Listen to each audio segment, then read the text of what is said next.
أعوذ بالله من الشيطان الرجيم. بسم الله الرحمن الرحيم. يا أيها الناس اتقوا ربكم الذي خلقكم من نفس واحدة وخلق منها زوجها وبث منهما رجالا كثيرا ونساء واتقوا الله الذي تساءلون به والأرحام إن الله كان عليكم رقيبا وآتوا اليتامى أموالهم ولا تتبدلوا الخبيث بالطيب ولا تأكلوا أموالهم إلى أموالكم إنه كان حوبا كبيرا وإن خفتم ألا تقسطوا في اليتامى فانكحوا ما طاب لكم. அன்பிற்குரிய சகோதரர்களே, நம்முடைய வாழ்க்கை நெறியாக நாம் ஏற்றுக்கொண்டிருக்கக்கூடிய இஸ்லாம் மார்க்கத்தை அதன் தூய்மையான வடிவத்திலே அறிந்து தூய்மையான வடிவத்திலே மக்களுக்கு சொல்ல வேண்டும் என்பதுதான் நம்முடைய ஜமாஅத்தினுடைய லட்சியம், குறிக்கோள் என்பதை நீங்கள் எல்லாம் அறிவீர்கள். இந்த தூய்மையான வடிவத்தில் இஸ்லாத்தை சொல்வதற்கு களத்திலே நிற்கக்கூடிய ஒவ்வொரு சகோதரர்களும் இஸ்லாத்தை பற்றி தெளிவான ஞானத்தை பெற்றவர்களாக இருக்க வேண்டும். அனைத்து விஷயங்களை பற்றியும் அறிந்து கொள்ள நமக்கு வாய்ப்பு இல்லாவிட்டாலும் மிக முக்கியமான விஷயங்களை, அடிக்கடி சந்திக்கக்கூடிய விஷயங்களை தெளிவாக நாம் அறிந்து வைத்திருந்தால்தான் நம்முடைய தாவா பணி, பிரச்சார பணி தூய்மையானதாக, கலப்படமற்றதாக இருக்க முடியும். அந்த அடிப்படையில் தான் இங்கே பலவிதமான தலைப்புகளில் உங்களுக்கு வகுப்புகள் எடுக்கப்பட இருக்கின்றன. இதில் எனக்கு தரப்பட்டிருக்கிற பாடம் என்னவென்று சொன்னால், வழிகட்ட கொள்கைகள். இஸ்லாத்தின் பெயரால் நம்ம சமுதாயத்தில் என்னென்ன கொள்கைகள் எல்லாம் இருக்கிறது, அந்த கொள்கைகள் எப்படி அது தவறானதாக இருக்கிறது. சும்மா தவறுண்டு போய் சொன்னால் மக்கள் ஏற்றுக்கொள்ள மாட்டார்கள்.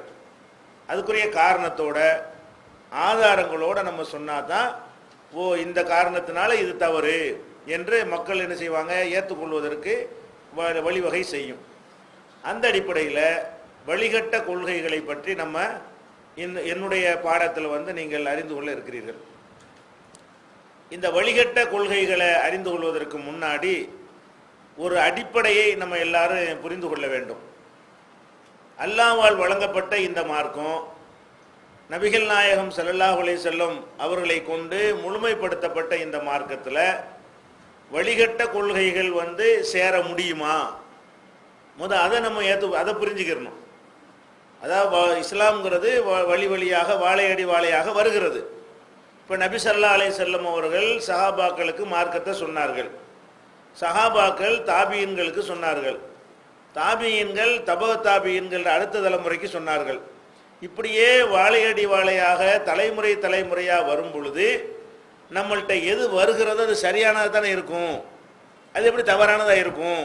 இப்போ ரசூல் ஸல்லல்லாஹு அலைஹி வஸல்லம் சொன்னது அடுத்தவங்களுக்கு சொல்லி அடுத்தவங்களுக்கு சொல்லி அடுத்தவங்களுக்கு சொல்லி அதுதானே நமக்கெல்லாம் சேர்ந்துருக்கிறது. அப்படி இருக்கும் பொழுது வழிகட்ட கொள்கைன்னு எப்படி இருக்கும்? எதெல்லாம் மக்கள்கிட்ட இருக்கிறதோ எல்லாமே சரியான கொள்கை தான்.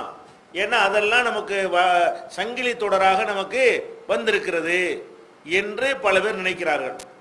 அதனால தான் அந்த கொள்கையில் அவங்க நீடிக்கிறாங்க. ஏன் இந்த கொள்கையில் இருக்கிறீங்கன்னு கேட்டால் என்ன சொல்லுவாங்க, நாங்கள் எங்கள் தகப்பனார் இதை சொன்னார். உன் தகப்பனாருக்கு யார்ப்பா சொன்னது? பாட்டனார் சொன்னார். பாட்டனாருக்கு யார் சொன்னதுன்னு இப்படி போய் ரசூலுல்லாஹ்ட்ட கொண்டு நிப்பாட்டிடுவாங்க. இவர்கள் செய்கிற ஒவ்வொரு தவறான கொள்கைக்காரர்களும் அந்த தவறான கொள்கை எங்கிருந்து வந்ததாக சொல்வார்கள் என்றால், நபிகள் நாயகம் ஸல்லல்லாஹு அலைஹி வஸல்லம் அவங்கள்ட்ட வந்தது, வழி வழியாக வந்தது என்று சொல்லும் பொழுது இது கரெக்ட் மாதிரி தெரியுது என்று நீங்களே திகைச்சு நின்றுவீங்க. நமக்கு தெரியும் அது தவறுன்னு சொல்லி இந்த கொஸ்டினுக்கு பதில் சொல்ல முடியாமல், இந்த வாதத்துக்கு பதில் சொல்ல முடியாமல், இப்போ சரிதானே சங்கிலி தொடராக தானே வருது, அது எப்படி இடையில கலப்படம் நுழைய முடியும் அப்படிங்கிற மாதிரி நம்ம என்ன செய்வோம், நினைத்து விடுவோம். அப்போ முதல்ல நம்ம என்ன புரிந்து கொள்ள வேண்டும் என்றால், எந்த ஒரு கொள்கையை நபிமார்கள் சொன்ன கொள்கையா இருந்தாலும் அவர்கள் எப்படி சொன்னார்களோ அப்படியே தலைமுறை தலைமுறையாக பாதுகாக்கப்பட்டு வருமா? அப்படி இஸ்லாம் சொல்லுகிறதா, கலப்படம் சேரும் என்று சொல்லுகிறதா? இதை நீங்க அடிப்படையை வழங்கி கொள்ள வேண்டும். நம்ம குர்ஆன் ஹதீஸை ஆராய்ச்சி செய்து பார்க்கும் பொழுது ஒவ்வொரு நபிமார்களுடைய கொள்கைகளுமே அவங்களுக்கு பிறகு அப்படியே அடுத்த தலைமுறைக்கு போனதே கிடையாது. அதில் கொஞ்சம் கூட்டி கொஞ்சம் நீக்கி கொஞ்சம் மாற்றி அப்படித்தான் அடுத்த தலைமுறைக்கு போயிருக்கிறது. அந்த தலைமுறை அடுத்த தலைமுறைக்கு சொல்லும் பொழுது எதை கேட்டார்களோ அதை அப்படி சொல்லியிருப்பார்கள், சொல்லியிருக்க மாட்டார்கள். அவங்க கொஞ்சம் முன்ன பின்ன சேர்த்தான் சொல்லியிருப்பார்கள். அப்போ ஒவ்வொரு காலத்தை கடக்கும் பொழுதும் அது சிதைக்கப்பட்டு மாற்றப்பட்டு மறைக்கப்பட்டு கூட்டப்பட்டு குறைக்கப்பட்டு தான் என்ன செய்யும், அந்த அடுத்த தலைமுறைக்கு போய் சேரும். இதுதான் வரலாறுகளில் இருந்தும் குர்ஆன் சொல்லி காட்டக்கூடிய வரலாறுகளில் இருந்தும் ஹதீஸுகளில் இருந்தும் நாம் அறிந்து கொள்ளக்கூடிய உண்மை. இதுக்கு சான்றாக எடுத்துக்கொள்வதாக இருந்தால் இப்போ இப்ராஹிம் அலைஹிஸ்ஸலாம் அவங்களுடைய வரலாறை நீங்கள் எடுத்துக்கொள்ளலாம். அவங்க ஒரு இறைவனை வணங்குவதற்காகத்தான் என்ன செஞ்சாங்க, ஒரு காபாங்கிற ஆலயத்தை கூட கட்டுனாங்க, அவங்களும் அவங்க மகனாரும் சேர்ந்து. அப்போ அல்லாஹ்வுடைய ஹலீல் உற்ற நண்பர் என்று கூட அவங்களுக்கு என்ன செஞ்சான், அல்லாஹ் அவங்களுக்கு ஒரு பேரையே கொடுத்தான், பட்டத்தையே தகுதியே கொடுத்தான். அப்போ இப்ராஹிம் அலைஹிஸ்ஸலாம் அவங்க அவங்க மக்களுக்கு என்ன செஞ்சிருப்பாங்க, சரியான மார்க்கத்தை சொல்லியிருப்பாங்க. இப்படியே சரியான மார்க்கம் வழி வழியாக வந்தது என்று சொன்னால் நபிகள் நாயகம் ஸல்லல்லாஹு அலைஹி வஸல்லம் காலத்தில் அதே இப்ராஹிம் அலைஹிஸ்ஸலாமுடைய சந்ததிகள் 360 சிலை எப்படி வணங்கினாங்க.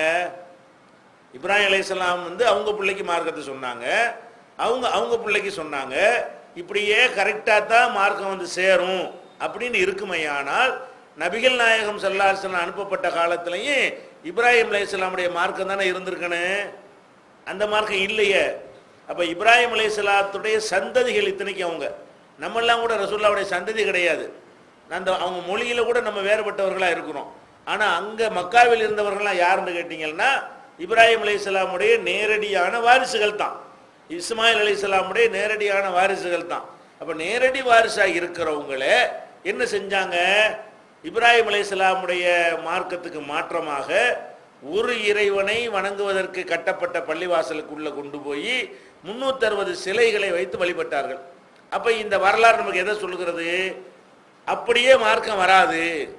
ஒரு நபிமார்கள் காலத்தில் எப்படி அறிமுகப்படுத்தப்பட்டதோ அப்படியே அச்சு அசலாக மாற்றம் இல்லாமல் அடுத்த தலைமுறைக்கு வருமா என்று கேட்டால் வரவே வராது என்பதற்கு இப்ராஹிம் அலைஹிஸ்ஸலாமுடைய சந்ததிகள் வழிகட்ட கொள்கையில் இருந்தது ஒரு ஆதாரமாக நீங்கள் எடுத்துக்கொள்ளலாம். 360 எந்த அளவுக்குன்னு கேட்டால் 10 காரியங்கள் தான் மிச்சம் வச்சுருந்தாங்க. அதாவது அந்த இப்ராஹிம் அலைஹிஸ்ஸலாமுடைய சந்ததிகளாக இருந்தவர்கள் என்ன செஞ்சாங்க, 10 காரியங்கள் தான் இப்ராஹிம் அலைஹிஸ்ஸலாம் சொன்னதாக உள்ள காரியங்களாக அவங்கள்ட்ட மிச்சமாக இருந்தன. அதை ரசூல் ஸல்லல்லாஹு அலைஹி வஸல்லம் அவங்களே சொல்கிறாங்க. ஒரு அறிவிப்பில் 5 கூட வருகிறது, ஒரு அறிவிப்பில் 10 கூட வருகிறது.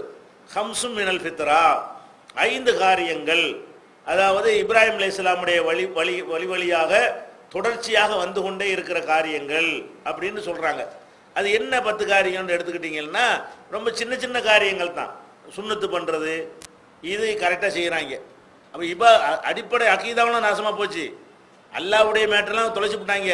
என்னடா மிச்சமாக இருக்குன்னு பார்த்தா கரெக்டாக என்ன பண்ணிடுறான், சுன்னத்து பண்ணி போடுறான். இந்த அக்குள் முடிகள்லாம் உடல் ரீதியாக சுத்தம் பண்ணி கொள்ளக்கூடிய அதை பார்த்துக்கிறான், நகம் வெட்டிக்கிறான். இந்த மாதிரியான விஷயங்களாக தான் ரசூலுல்லாஹ் பட்டியல் போடுறாங்களே தவிர எந்த மாதிரி இல்லை, அல்லாஹ்வை கரெக்டாக நம்புறது, அக்கீதாவில் ஒழுங்காக இருப்பது, மறுமையை நம்புறது, இந்த விஷயங்களெல்லாம் அவங்க பர்ஃபெக்டாக இருந்தாங்க என்று சொல்லப்படவே இல்லை. அப்போ இந்த 10 காரியங்கள் அல்லது 5 காரியங்கள் இதுதான் மிச்சமாக இருந்தது என்று சொல்லுகிற அளவுக்கு ஒட்டுமொத்தமாக மொட்டையடித்திருந்தார்கள். இப்ராஹிம் நபியுடைய மார்க்கத்தை ஒட்டுமொத்தமாக நினைஞ்சிருந்தாங்க, அவங்க தொலைச்சி தலைமொழி இருந்த ஒரு நிலைமையை பார்க்கிறோம். இதே மாதிரி தான் ஒவ்வொரு நபிமார்களுடைய பிரச்சாரமும் அவங்களுடைய அடுத்த தலைமுறைக்கு அப்படியே சேரலை.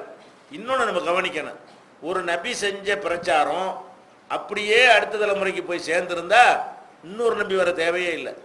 கரெக்டாக தான் இருப்போம், மறைய நபி அனுப்பணும், ஒரு நபி அனுப்புனான்ல அவங்க அதே மாதிரி அச்சு அசலாக பின்பற்றுறாங்க.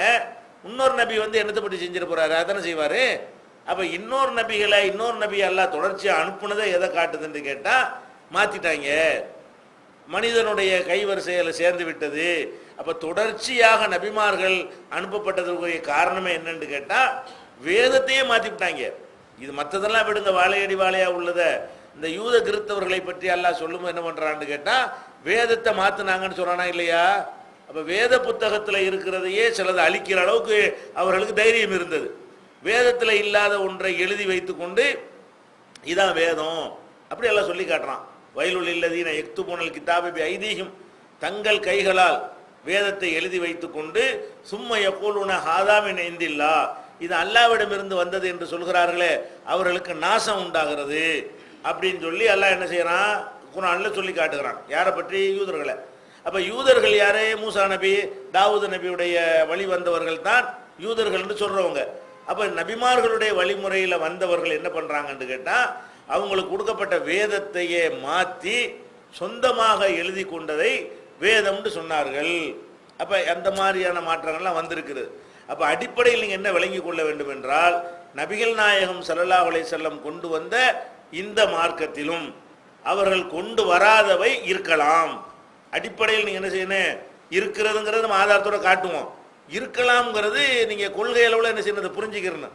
இந்த இவ்வளவு நபிமார்கள் காலத்தில் ஏற்பட்ட மாதிரி நபிகள் நாயகம் ஸல்லல்லாஹு அலைஹி வஸல்லம் காலத்திலையும் நம்ம அவங்களுடைய சந்ததிகளாக சகாபாக்களாக இருந்தாலும் சரிதான், அவங்கள்ட்ட நேரடியாக பாடம் படித்தவங்களா இருந்தாலும் சரிதான், அவங்களும் சில மாற்றங்களை நினைஞ்சிருப்பாங்க, அறிந்தோ அறியாமலோ செய்துதான் இருப்பார்கள், அல்லது சிலது மறந்தோ விட்டோ தான் இருப்பார்கள். இப்படி படிப்படியாக வந்து பல விஷயங்கள் இருக்கிறதே காணா போயிருக்கும், இல்லாது சேர்ந்துருக்கேன், சிலது வந்து வேற வடிவத்தில் அது மாற்றப்பட்டு போயிருக்கும். ரசூலுல்லாஹ் சொன்னது ஒன்றா இருக்கு, இவங்க வேற விதமாக மிக்ஸ் பண்ணி வேற ஒரு தோற்றத்தில் மாற்றி இருப்பாங்க. இது எல்லாமே நடந்திருக்கும்.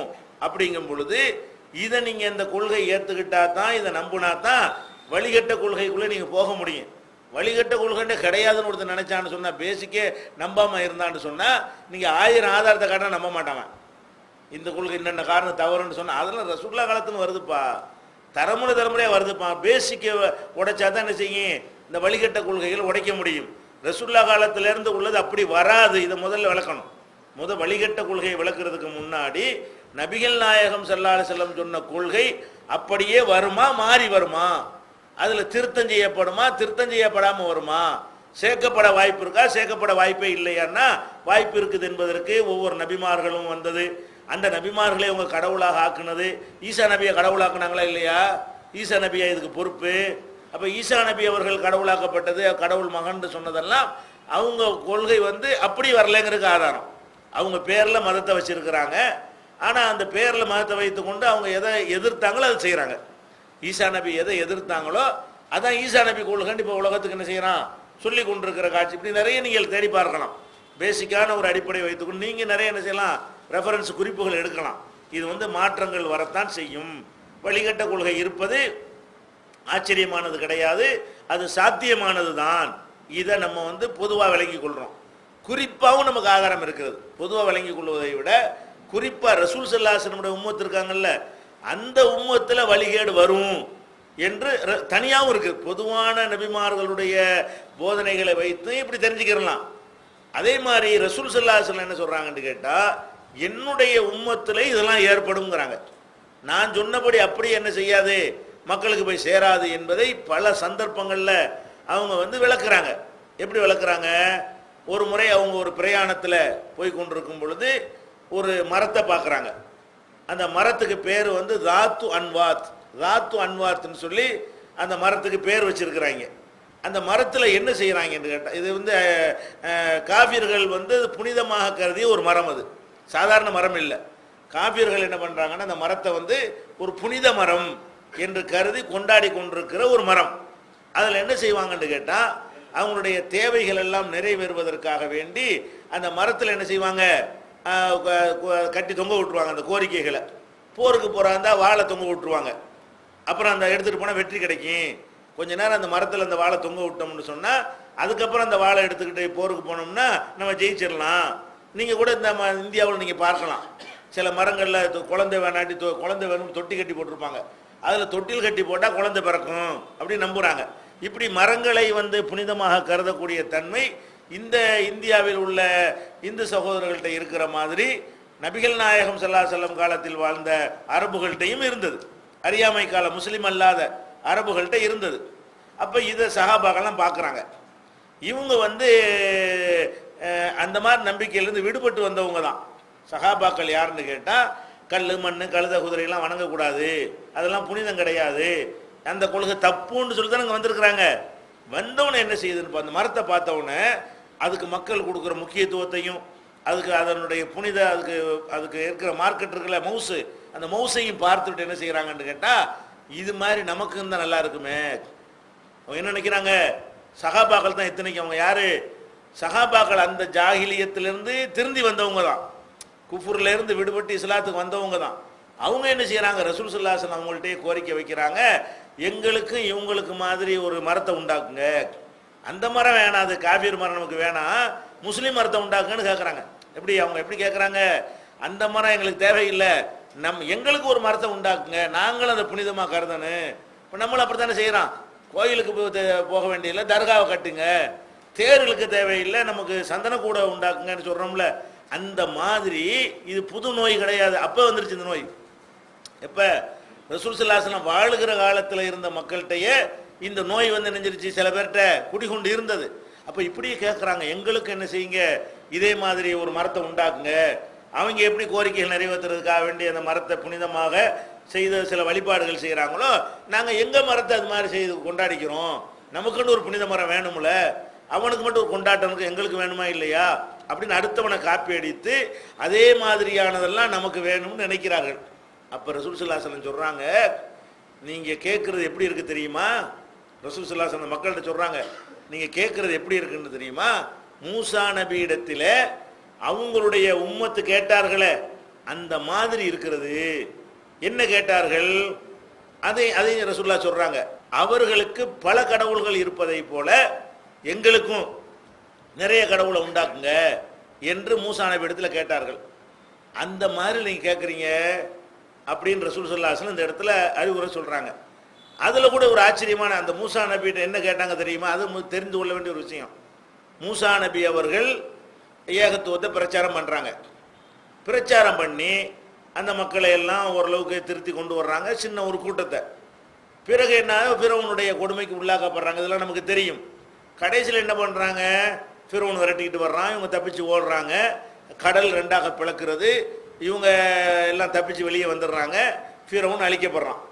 அப்போ இதுலேருந்து என்ன அவங்க பாடம் படிச்சிருக்கன்னு, அல்லாஹ் ஒருத்தன் இருக்கிறான், அவன் தன்னுடைய சக்தியை கொண்டு அற்புதமாக கூட நம்மளை காப்பாற்றி விடுவான், நினைத்து பார்க்க முடியாத வகையில் கூட அல்லாஹ்வுடைய உதவி நமக்கு வரும் என்று அவங்க பாடம் படித்து இருக்கணும். இந்த ஆற்றை கடந்து வந்தவுடனே, கடலை கடந்து கடல்லேருந்து தப்பிச்சு வந்த உடனே இன்னும் கொஞ்சம் போய்கிட்டே இருக்கிறாங்க, அங்கே ஒரு சமுதாயத்தை பார்க்குறாங்க. அந்த சமுதாயம் என்ன பண்ணுதுன்னா பல சிலைகளை வைத்து வணங்கி கொண்டிருக்கிறது. இப்போ தான் அல்லாண்டா யாருன்னு கண்டுட்டு வர்றாங்க. அல்லாண்டா யாருங்கிறத என்ன செய்கிறாங்க, அனுபவ ரீதியாக பார்க்குறாங்க. இந்த மாதிரி ஒன்று நடந்தால் ஒருத்தனுக்கு ஆட்டம் காணுமாங்க, அதான் நம்மளும் அல்லாஹ்வை நம்புகிறோம். இப்படி ஒரு அதிசயம் நம்ம வாழ்க்கையில் நம்ம சந்தித்தது இல்லை. நம்மளை ஒருத்தன் விரட்டிக்கிட்டு வந்து நம்மளை கொல்றதுக்காக வரும்போது தப்பிச்சு ஓடி, நமக்கு எதுக்கு கடல் வந்து அப்படி ரெண்டாக பிளந்து நம்ம மட்டும் தப்பிச்சு அவன் மட்டும் அழிஞ்சிட்டான்னு வைங்க, நம்ம கடுகளவு ஆட்டம் வருமா நம்ம ஈமானில்? இதுக்கு பிறகு எவனுக்காக சந்தேகம் வரும், இப்படி ஒன்று வாழ்க்கையில் நமக்கு நேர்ந்தால் நமக்கு ஏதாவது டவுட் வருமா, வராதுன்னு நினைக்கிறோம்ல, அவங்களுக்கு வருது பாருங்களேன். இப்போ தான் அல்லாண்டா யாருன்னு பார்த்தாங்க, அல்லாஹ்வுடைய ஆற்றலை கண்ணு முன்னாடி பார்த்தாங்க, அல்லாஹ் நினைச்சா கடலை கூட பிளந்து காப்பாற்றிடுவான்றதை பார்த்தாங்க. இந்த கல் மண் வணங்கினவன்லாம் அழிஞ்சு நாசமாக போனதையும் கண்ணால் பார்த்தாங்க. பார்த்தோன்னு என்ன நினைக்கிறான்னு கேட்டால், இவங்களில் வந்து நிறைய வந்து இதெல்லாம் குரானில் உள்ளது. இது அப்படியே அல்லாஹ் என்ன செய்யறான், ஏக்கி ஃபூனாலா அஸ்னாமில்லகும், அவங்க சிலைகளை சுற்றி ஏத்திகாப்பாக வழிபட்டு கொண்டிருக்கிற காட்சியை பார்த்தார்கள். பார்த்து விட்டு என்ன அவன் நினைக்கிறான், நம்ம இவங்களுக்கும் நிறைய கடவுள், நமக்கு ஒன்றே ஒன்று இருக்குது இவன் நினைக்கிறான். எப்படி நினைக்கிறான், இவங்க வந்து முப்பது கடவுளை வணங்குறாங்க, நமக்கு மட்டும் ஒன்றா அப்படி கேட்குறான். எங்களுக்கு நிறைய கடவுளை உண்டாக்கு, அவங்களுக்கு நிறைய கடவுள் இருக்கிற மாதிரி எங்களுக்கு. இவன் என்ன நினைக்கிறான்னு கேட்டால், ஒரே ஒரு ஆள்கிட்ட எல்லாத்தையும் கொடுக்குறது இவனுக்கு பிடிக்கல. இவன் என்ன நினைக்கிறான், நிறைய இருக்கிறது மனுஷன் விரும்புவான்ல. ஒரு சட்டைன்னா ஒரு சட்டைக்கு பதிலாக 10 சட்டை தான் நல்லது தானே, ஒரு வீட்டுக்கு பதிலாக 10 வீடு இருந்தால் நல்லது தானே, ஒரு காருக்கு பதிலாக 10 கார் இருந்தால் நல்லது தானே. எல்லாமே ஒரு நோட்டுக்கு பதிலாக 5 நோட்டு வச்சா நல்லது தானே உங்களுக்கு, ஒரு பேனாக்கு பதிலாக 10 பேனா வச்சா நல்லது தானே. எல்லாமே கொஞ்சம் அதிகமாக இருப்பது மனுஷனுக்கு பிடிக்கக்கூடியதாக இருக்கிறது. அந்த தன்மையில் என்ன நினைக்கிறான்னு கேட்டால், நம்ம கேவலமாக இருக்கிறாங்க. ஒரே ஒரு ஆளுங்க அவங்க நிறைய வச்சிருக்கிறானுல, அவங்க எது கொஞ்சம் நல்லா இவன் நினைக்கிறான். அப்படி அவங்களுக்கு நிறைய கடவுள் இருக்குது. அப்போ நம்ம என்ன செய்வோம், இந்த மார்க்கத்தில் நீ அது மாதிரி ஒவ்வொரு செக்ஷனுக்கு ஒரு ஆள் உண்டாக்கு. அது பணத்துக்கு ஒரு ஆள், குழந்தை குட்டி தர்றதுக்கு ஒரு ஆள், மழை பெய்ய வைக்கிறதுக்கு ஒரு ஆள், இப்படின்னு எத்தனை இலாக்காக்கள் இருக்கா இல்லையா. அது மாதிரி இதை உண்டாக்குன்னு மூசா நபிகிட்ட வந்து கேட்குறாங்க. அப்போ இதைத்தான் ரசூலுல்லாஹ் சுட்டி காட்டுறாங்க. இப்போ நம்ம என்ன எதனால இந்த கோளாறு வருது, இவன் வந்து ஒரு இறை மார்க்கம்டா என்னன்னு விளங்கவில்லை. அடிப்படையான விஷயங்களை அல்லாஹ்வுடைய குதிரத்தை ஆற்றலை பார்த்துட்டு கூட அவனுக்கு அல்லாஹ்வை புரிந்து கொள்ளக்கூடிய தன்மை இல்லை. ஒரு நபி இருக்கும் பொழுதே இப்படி சிந்தனை ஒருத்தனுக்கு வருது. நபி இல்லாட்டி என்ன வரும், நபி இருக்கும் பொழுதே இப்படி பேசுறாங்க என்று சொன்னா அந்த நபிக்கு பிறகு எப்படிலாம் பேசியிருப்பாங்க. அப்போ அதை சிந்திச்சு பார்க்கணும். அப்போ எதனால அந்த கோளாறு வருது, நிறைய இருக்கிறதுங்கிறது எல்லாமே நிறைய நிறைய இருக்கிறது நல்லது. சிலது தான் நிறைய இருக்கலாம். உனக்கு எத்தனை வாப்பா, எனக்கு 5 வாப்பா, இது நல்லதா, ஒரு வாப்பா நல்லது. ஒருத்தர் செய்யறான், உனக்கு ஒரு வாப்பா தான், ஒரு அப்பா தான் இருக்காங்க, எனக்கு 5 அப்பா இருக்காங்க, இது நிறைய இருக்கலாமா. ஒரு பொம்பளை சொல்றா, எனக்கு 4 புருஷன், இது நல்லதா. உனக்கெல்லாம் ஒரு புருஷன், எனக்கு 4 புருஷன் பெருமை அடிக்க முடியுமா. சிலது தான் ரொம்ப இருக்கலாம், சிலது ஒன்று தான் இருக்கணும். அந்த அதில் முக்கியமான கடவுள் எது ஒன்று, எப்படி புருஷன் ஒன்று தான் இருக்கணுமோ, அப்பன் ஒன்று தான் இருக்கணுமோ, அதே மாதிரி என்ன இருக்கு, சில விஷயங்கள் ஒன்று தான் இருக்கணுமே தவிர நிறைய இருந்தால் கேவலம். நிறைய புருஷன் வச்சிருந்தா அது கேவலம் தானே ஒரு பொண்டாட்டிக்கு. நிறைய அப்பன் இருக்குன்னு ஒருத்தன் சொன்னா அவன் தலை நின்று நடக்க முடியுமா, அது கேவலம் தானே. ஒருத்தனை பெறுவதற்கு 10 பேர் தேவையில்லைன்னா படைக்கிறதுக்கு ஏன்டா 10 பேர், அதுவும் ஒருத்தன் தானே இருக்குன்னு. அப்போ அந்த மாதிரியான பவர் ஆற்றலை சொல்லக்கூடிய விஷயங்கள்ல வந்து நிறைய இருக்கிறது நல்லதே இல்லை. ஆனால் மூளை வேலை செய்ய மாட்டேங்குது. எல்லாம் அது மாதிரி நினைக்கிறான். இவன் சட்டை மாதிரி வேட்டி மாதிரி நினைக்கிறாங்க. இவன் என்ன நினைக்கிறான், அல்லாஹ்வை பற்றி என்ன நினச்சி வச்சிருக்கிறான், சட்டை வேட்டிலாம் ரொம்ப இருக்கு நல்லது தானே, காசு பணம் ரொம்ப இருக்கு நல்லது தானே, அது கடவுளும் ரொம்ப இருந்துட்டு போகுது அப்படின்னு நினைக்கிறானே தவிர கடவுள்டா என்ன, எதுக்கு கடவுள், கடவுள் நிறைய இருக்கிறது நல்லதா, அந்த மாதிரியான ஒரு இல்மை இல்லாமல் இருந்திருக்கான் நபி காலத்தில். இதைத்தான் ரசூல் ஸல்லல்லாஹு அலைஹி வஸல்லம் என்ன செய்கிறாங்க சொல்லி காட்டி, மூசா நபி காலத்தில் இருந்தவர்கள் எப்படி மூசா நபி இடத்துல கேட்டார்களோ இந்த மாதிரி அவர்களுக்கு நிறைய கடவுள் இருக்கிற மாதிரி எங்களுக்கு நிறைய கடவுளை நீங்கள் உண்டாக்குங்க என்று கேட்டார்களோ அதே மாதிரி நீங்கள் இருக்கிறீர்கள். இன்னொரு அறிவிப்பில் சொல்றாங்க, இல்லை தர்க்க புண்ண சுனன மண்கான கபுலக்கும், உங்களுக்கு முன்னால் சென்றவர்களுடைய வழிமுறையை அப்படியே நீங்கள் பின்பற்றுவீர்கள். சிபுரம்பி சிபுரின், ஜானுக்கு ஜான் பின்பற்றுவீர்கள். திராம்பி திராயின், முளத்துக்கு முளம் நீங்கள் பின்பற்றுவீர்கள். அவன் அவன் அவன் ஒரு முளத்தை கூட விட மாட்டீங்க, அவன் செஞ்சதை அப்படி அச்சு அசலான செய்வீங்க, நீங்க பின்பற்றுவீர்கள் என்று சொல்லி ஒரு முன்னறிவிப்பும் சொல்கிறார்கள்.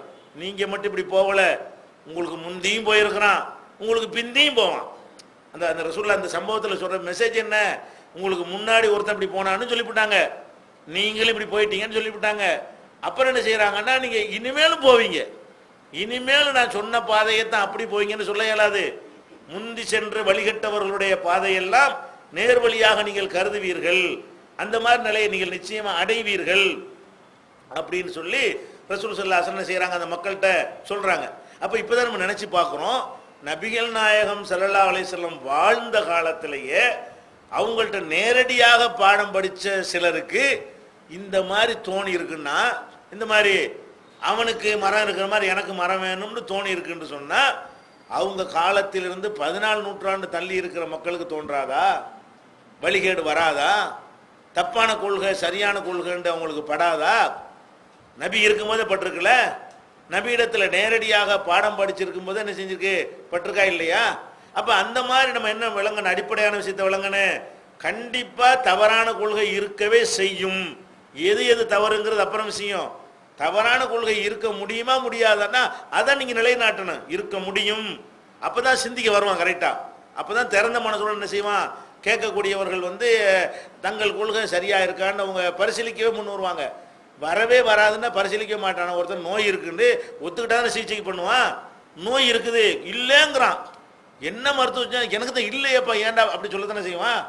ஒருத்தர் நோய் இருக்கு நமக்கெல்லாம் தெரிகிறது, அவன் என்ன நினைக்கிறான், நமக்கு நோயே கிடையாதுங்கிறான். சிகிச்சைக்கு உடன்படுவானா, இவன் மருத்துவம் பண்ணுவானா? எத்தனை விதமான அலோபதியை சொன்னாலும் சரி, நீங்க வேற ஹோமியோபதியை சொன்னாலும் சரி, சித்தா யூனானி சொன்னாலும் சரி, அவன் என்ன செய்வான், அட இதெல்லாம் நோயாளிட்ட சொல்கிறேன், எனக்கு தான் இல்லையேம்மா. அப்போ முதல்ல அவன் என்ன வச்சுக்கிறேன், நோய் இருக்குதுங்கிறத ஒத்துக்கிற வைக்கணுமா இல்லையா, புரிய வைக்கணுமா இல்லையா? அதை புரிய வச்ச பிறகு தான் என்ன செய்யணும், ஆமாங்க இருக்கு, அப்போ வா டெஸ்ட் பண்ணுவோம், ஸ்கேன் எடுத்து பார்ப்போம். வரவே வராதுன்னு சொன்னீங்கன்னா உன்னை ஒன்றும் செய்ய முடியாது யாராலையும். வருங்கிறத ஒத்துக்கிட்டா அது என்ன செய்யலாம், அதை ஒத்துழைப்பான், கண்டறியலாம், அவனுடைய தவறுகளை சுட்டி காட்டலாம், அவனை ஏற்றுக்கிடுவான். அதனால இதை சொல்கிறான். அப்போ ஃபஸ்ட்டு நீங்கள் என்ன செய்யணும், மக்கள்கிட்ட சொல்லும் பொழுது தவறான கொள்கைகள் இந்த சமூகத்தில் நுழைய முடியும், நபிமார்கள் காலத்திலேயே நுழைந்து இருக்கிறது. அது ஒரு விஷயத்தை புரிஞ்சுக்கிறோம். இன்னும் சொல்ல போனால் நபி ஸல்லல்லாஹு அலைஹி வஸல்லம் என்ன சொன்னாங்க, இஸ்ரவேல் சமுதாயத்தை பற்றி சொல்லும் பொழுது அவங்க 72 கூட்டமாக பிரிந்தார்கள். ரசூல் ஸல்லல்லாஹு அலைஹி வஸல்லம் சொல்லியிருக்காங்க, இன்ன பனி இஸ்ராயீல தஃபர்ரகத் அலா சின்தைனி வ சபஈன மில்லா. இஸ்ரவேல் மக்கள் 72 கூட்டமாக பிரிந்தார்கள். அப்போ ஒரு நபியுடைய உம்மத்து தானே, ஏன் 72 போனா போவான், ஒரு நபியுடைய உம்மத்து ஒரு கூட்டமாக தானே இருக்கணும். அப்போ 72 கூட்டங்களாக பிரிந்து போனார்கள். ஓ இன்ன உம்மத்தி தஃப்தரிக்கு அலா சலாசிம் வ சபஈன மில்லா. என்னுடைய சமுதாயம் 73ஆக பிரியும் அப்படிங்கிறாங்க. சொல்லிட்டு அந்த 73ல் ஒன்று சொர்க்கத்துக்கு போகும், 72 நரகத்துக்கு போகும். அப்போ அவங்க கூட்டத்தில் 72 நரகத்து தான் போகணும் வழங்குது. அதாவது நம்ம இந்த கூட்டத்துக்கு தான் 73ஆ ஒன்று ஆகி ஒரு நேர்வழியில் ஒரு கூட்டம் தங்கிக்கிட்டே இருக்கும்னு உத்தரவாதம் தர்றாங்க. முந்தின சமுதாயத்தை பொறுத்த வரைக்கும் 72 பிரிஞ்சாங்கன்னு சொல்றாங்க ரசூல் ஸல்லல்லாஹு அலைஹி வஸல்லம். அதுல ஒருத்தன் நல்லவன்னு சொல்லலை, அந்த 72மே நாசமா போன கூட்டம் தான். வேற வேற உம்மத்துகள் 72 பிரிஞ்சான 72மே அவனுக்கு பேசிக்லெஸ், அவனு எந்த ஒரு பேசிக்கலையும் அவன் பிரியவில்லை, அவன் மனோ இச்சை இப்படி தான் பிரிஞ்சிருக்கிறான். அப்போ ஒரு நபிமார்கள் கொண்டு வந்த ஒரு சமுதாயம் 72 பிரியுது, 72 நாசகார கும்பலா இருக்குதுன்னா என்ன அர்த்தம், நபிமாருடைய போதனை கம்ப்ளீட்டா தூக்கி போட்டாங்கன்னு அர்த்தம். நபிமாருடைய போதனை அப்படியே அந்த சமுதாயத்தில் என்ன செய்யல, வாழையடி வாழையா சங்கிலி தொடரா வரல என்றுதானா 72 நாசமா போறான். இந்த உம்மத்துக்கு அல்லாஹ் கொடுத்த கிஃப்ட் என்ன, 73 ஒன்று ஆக்கி அதே 72 இங்கேயும் வச்சுப்புட்டு அது 72ஓட நிக்குது. நமக்கு மட்டும் அல்லாஹ் என்ன செஞ்சுட்டான், ஒரு பிளஸ்ஸா ஒன்று அதிகமாக்கி நல்லவனும் இருப்பான், சரியாகவும் சேரும்.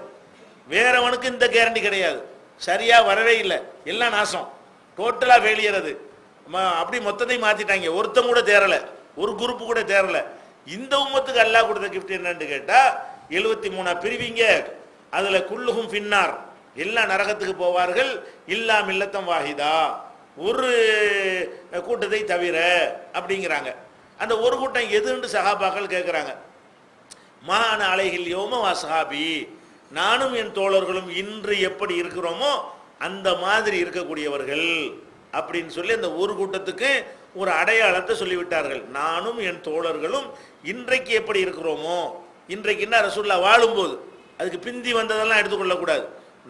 இன்றைக்கு நானும் என் தோழர்களும் எப்படி இருக்கிறோமோ அப்படி இருக்கக்கூடியவர்கள் தான் அந்த ஒரு கூட்டங்கிறாங்க. அப்போ இதில் நம்ம என்ன வழங்குறோம், இந்த உம்மத்துகள்லையும் பிரிவு வரும், தப்பான கொள்கைகள் வரும், 1-2 வராது, 72 வரும். இது 1-2 கிடையாது. அப்போ மிக அதிகமாக வழிகேடு தான் இருக்கும், மிக அதிகமாக தவறான கொள்கை தான் இருக்கும். 73ல் 1ங்கிற கணக்கில் தான் நேர்வழியில் உள்ளவர்கள் இருப்பார்கள்னா நம்ம 72ஐயும் எதிர்த்து களங்காண வேண்டி இருக்கிறது. நம்ம களங்காண்பது ஒன்று தான் சரியானதாக இருக்கும். அந்த ஒரு கூட்டத்தினுடைய வேலை என்னன்னு கேட்டால் 72 கூட்டம் தான் என்ன செய்யணும், எதிர்த்து களங்காண வேண்டிய நிலையில் நம்ம இருக்கிறோம். அந்த ஒரு கூட்டம் எதுங்கிறது அந்த ஹதீஸில் விளக்கம் வந்து விட்டது. எல்லாரும் இந்த ஹதீஸ் சொல்லுவாங்க, 73 சொல்லணும். இந்த 73 கூட்டத்துக்காரன் என்ன செய்வான்னு கேட்டால், அவன் 73 பிரிவார்கள், 70 நரகத்துக்கு போயிடும், 1 சொர்க்கத்துக்கு போவேன், அது நாங்கள் தாண்டுக்குருவான். அந்த 1 சொர்க்கத்துக்கு போவோன்ற சொல்லிவிட்டு ஒவ்வொரு கூட்டத்துக்காரன் என்ன செய்வான், அந்த 1 யாரு, அது தப்லீக்காரன் நாங்கள் தாண்டுக்குருவான், ஜமாத் இஸ்லாமி அவன் நான் தாண்டுக்குருவான், மதுஹபுக்காரன் அது நான் தான்மா, தரிகாக்காரன் அது நான் தான் சொல்லிக்கணுவான், மற்ற எல்லாத்தையும் 72 சேர்த்து விட்ருவாங்க. ஆனால் இதுக்கு நம்ம குழப்பமே தேவையில்லை. ஹதீஸில் உள்ள பாதியை மறைச்சதுனால இப்படி சொல்கிறான். ஹதீஸில் இந்த 1 என்னன்னு இருக்குதுல்ல, நீ ஏன் உன் இஷ்டத்துக்கு சொல்கிற, 72 நரகத்துக்கு போகும், 1 சொர்க்கத்துக்கு போகும். அந்த 1 எதுன்னு சஹாபாக்கள் கேட்டாங்களா இல்லையா, ரசூலுல்லாஹ் சொன்னாங்களா இல்லையா, நானும் என் தோழர்களும் இன்று எப்படி இருக்கிறோமோ அதன்படி இருப்பவர்கள். அப்போ அல்லாஹ்வுடைய ரசூல் காலத்தில் இருந்தபடி தான் மார்க்கம் இருக்கணும், அதுக்கு பிந்தி சஹாபாக்கள் சொன்னா கூட ஏற்றுக்கொள்ளக்கூடாது அப்படின்னு சொல்லக்கூடிய ஒரே கொள்கை எது, நம்ம சொல்லக்கூடிய ஒரு நம்ம மட்டும்தான் அதில் இருக்கிறோம். மற்ற எவனும் அந்த மாதிரி சொல்லக்கூடியவன் கிடையாது. எந்த மாதிரி? நானும் என் தோழர்களும் எப்படி இன்றைக்கு இருக்கிறோமோ அந்த மாதிரி இருக்கக்கூடியவர்கள் தான் நேர்வழியில் உள்ளவர்கள்னு சொல்லக்கூடிய ஒரு கூட்டம் உங்க கண்ணு முன்னாடி தெரியுதா? இல்லை. நிறைய வாப்பா சொன்னது, உம்மா சொன்னது, தாத்தா சொன்னது, அஜர்த்து சொன்னது, மௌலானா சொன்னது, தலைவர்கள் சொன்னதுன்னு பின்பற்றிட்டு இருக்கிறாங்க. அல்லாஹ்வுடைய ரசூல் காலத்தில் இல்லாத பல விஷயங்களை மார்க்கம்னு அவங்க ஏற்றுக்கொண்டிருக்கிறார்கள். நம்ம மட்டும்தான் என்ன செய்யறோம்? ரசூல் காலத்தில் இல்லாட்டி மார்க்கம் இல்லை.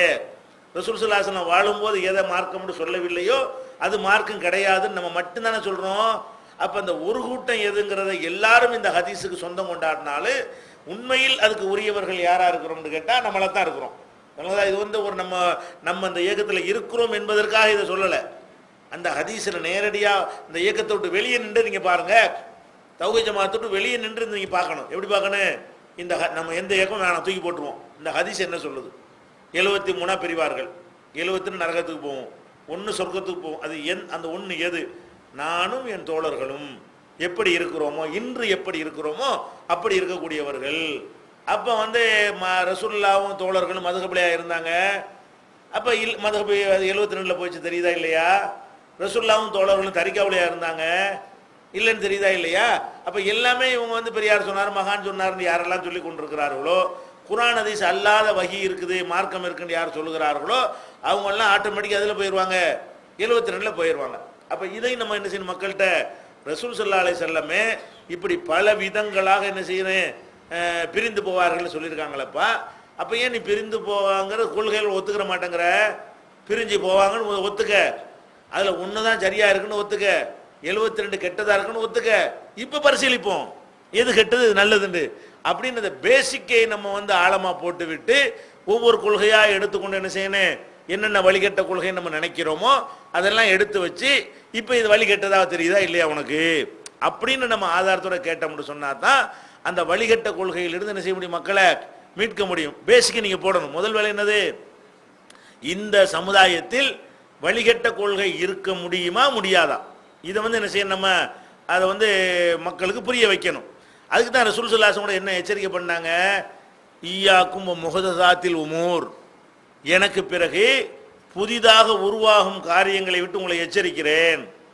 இது என்னத்தை காட்டுது? புதிதாக உருவாகும்னு காட்டுதுல. இந்த ஹதீஸ்ல என்ன சொல்றாங்க? புதிதாக உருவாகும் காரியங்களை விட்டு எச்சரிக்கிறேன் என்றால் எனக்கு பிறகு புதுசு புதுசா உண்டாக்குவாங்க, அதை நீங்க செஞ்சிடாதீங்க. அப்ப நான் சொன்னது அப்படியே என்ன செய்யாது? அடுத்தடுத்த தலைமுறைக்கு போவாது. அப்படியே போகும், போனாலும் நம்மள்ட்ட தௌஹீத் இருக்குது, அனைவருக்கும் போவாது. அதே மாதிரி அதே வடிவத்தில் வரும், வந்துகிட்டு இருக்கும். அது அனைவருக்கும் அது மாதிரி வராது. அதுவும் இருக்கும், கலந்தும் இருக்கும். 72 மிக்ஸ் ஆகி போயிருக்கும், ஒன்னே ஒன்று சரியாய். அதனால அது இப்படி சொல்றாங்க, ஈயாக்கும் முஹதஸாத்தில் உமூர், அதாவது உருவாக்கப்படுகின்ற காரியங்களை விட்டு நான் உங்களை எச்சரிக்கிறேன். ஒவ்வொரு புதிய காரியங்களும் அனாச்சாரங்கள், ஒவ்வொரு அனாச்சாரங்களும் வழிகேடு, ஒவ்வொரு வழிகேடும் உங்களை நரகத்தில் கொண்டு சேர்த்துணும்லாம் எச்சரிக்கிறாங்களே. அதெல்லாம் நமக்கு எதை காட்டுது? ரசூல் ஸல்லல்லாஹு அலைஹி வஸல்லம் காலத்திற்கு பிறகும் மார்க்கத்தில் பல விஷயங்கள் உண்டாகும், தப்பான கொள்கைகள் உண்டாகும் காட்டுதா இல்லையா? அதே மாதிரி ரசூல் ஸல்லல்லாஹு அலைஹி வஸல்லம் சொல்றாங்க, மஹ்ஷர் மைதானத்தில், மஹ்ஷர்னா என்ன? சொர்க்கத்திற்கோ நரகத்திற்கோ செல்வதற்கு முன்னாடி உள்ள நிலைக்கு பேர் தான் மஹ்ஷர். சொர்க்கத்துக்கு போயிட்டா அது சொர்க்கம், நரகத்துக்கு போயிட்டா அது நரகம். ரெண்டுக்கும் முன்னாடி எல்லாம் எழுப்பி விசாரிப்போம்ல, அந்த விசாரிக்கப்படக்கூடிய 4 பேர் என்னது? மஹ்ஷர். மக்கள்லாம் எழுப்பி நிற்கக்கூடிய, இறைவன்ட்ட கேள்வி கணக்குக்கு பதில் சொல்லக்கூடிய 4 பேர் தான் மஹ்ஷர்னு சொல்லுவோம், மஹ்ஷர் மைதானம்.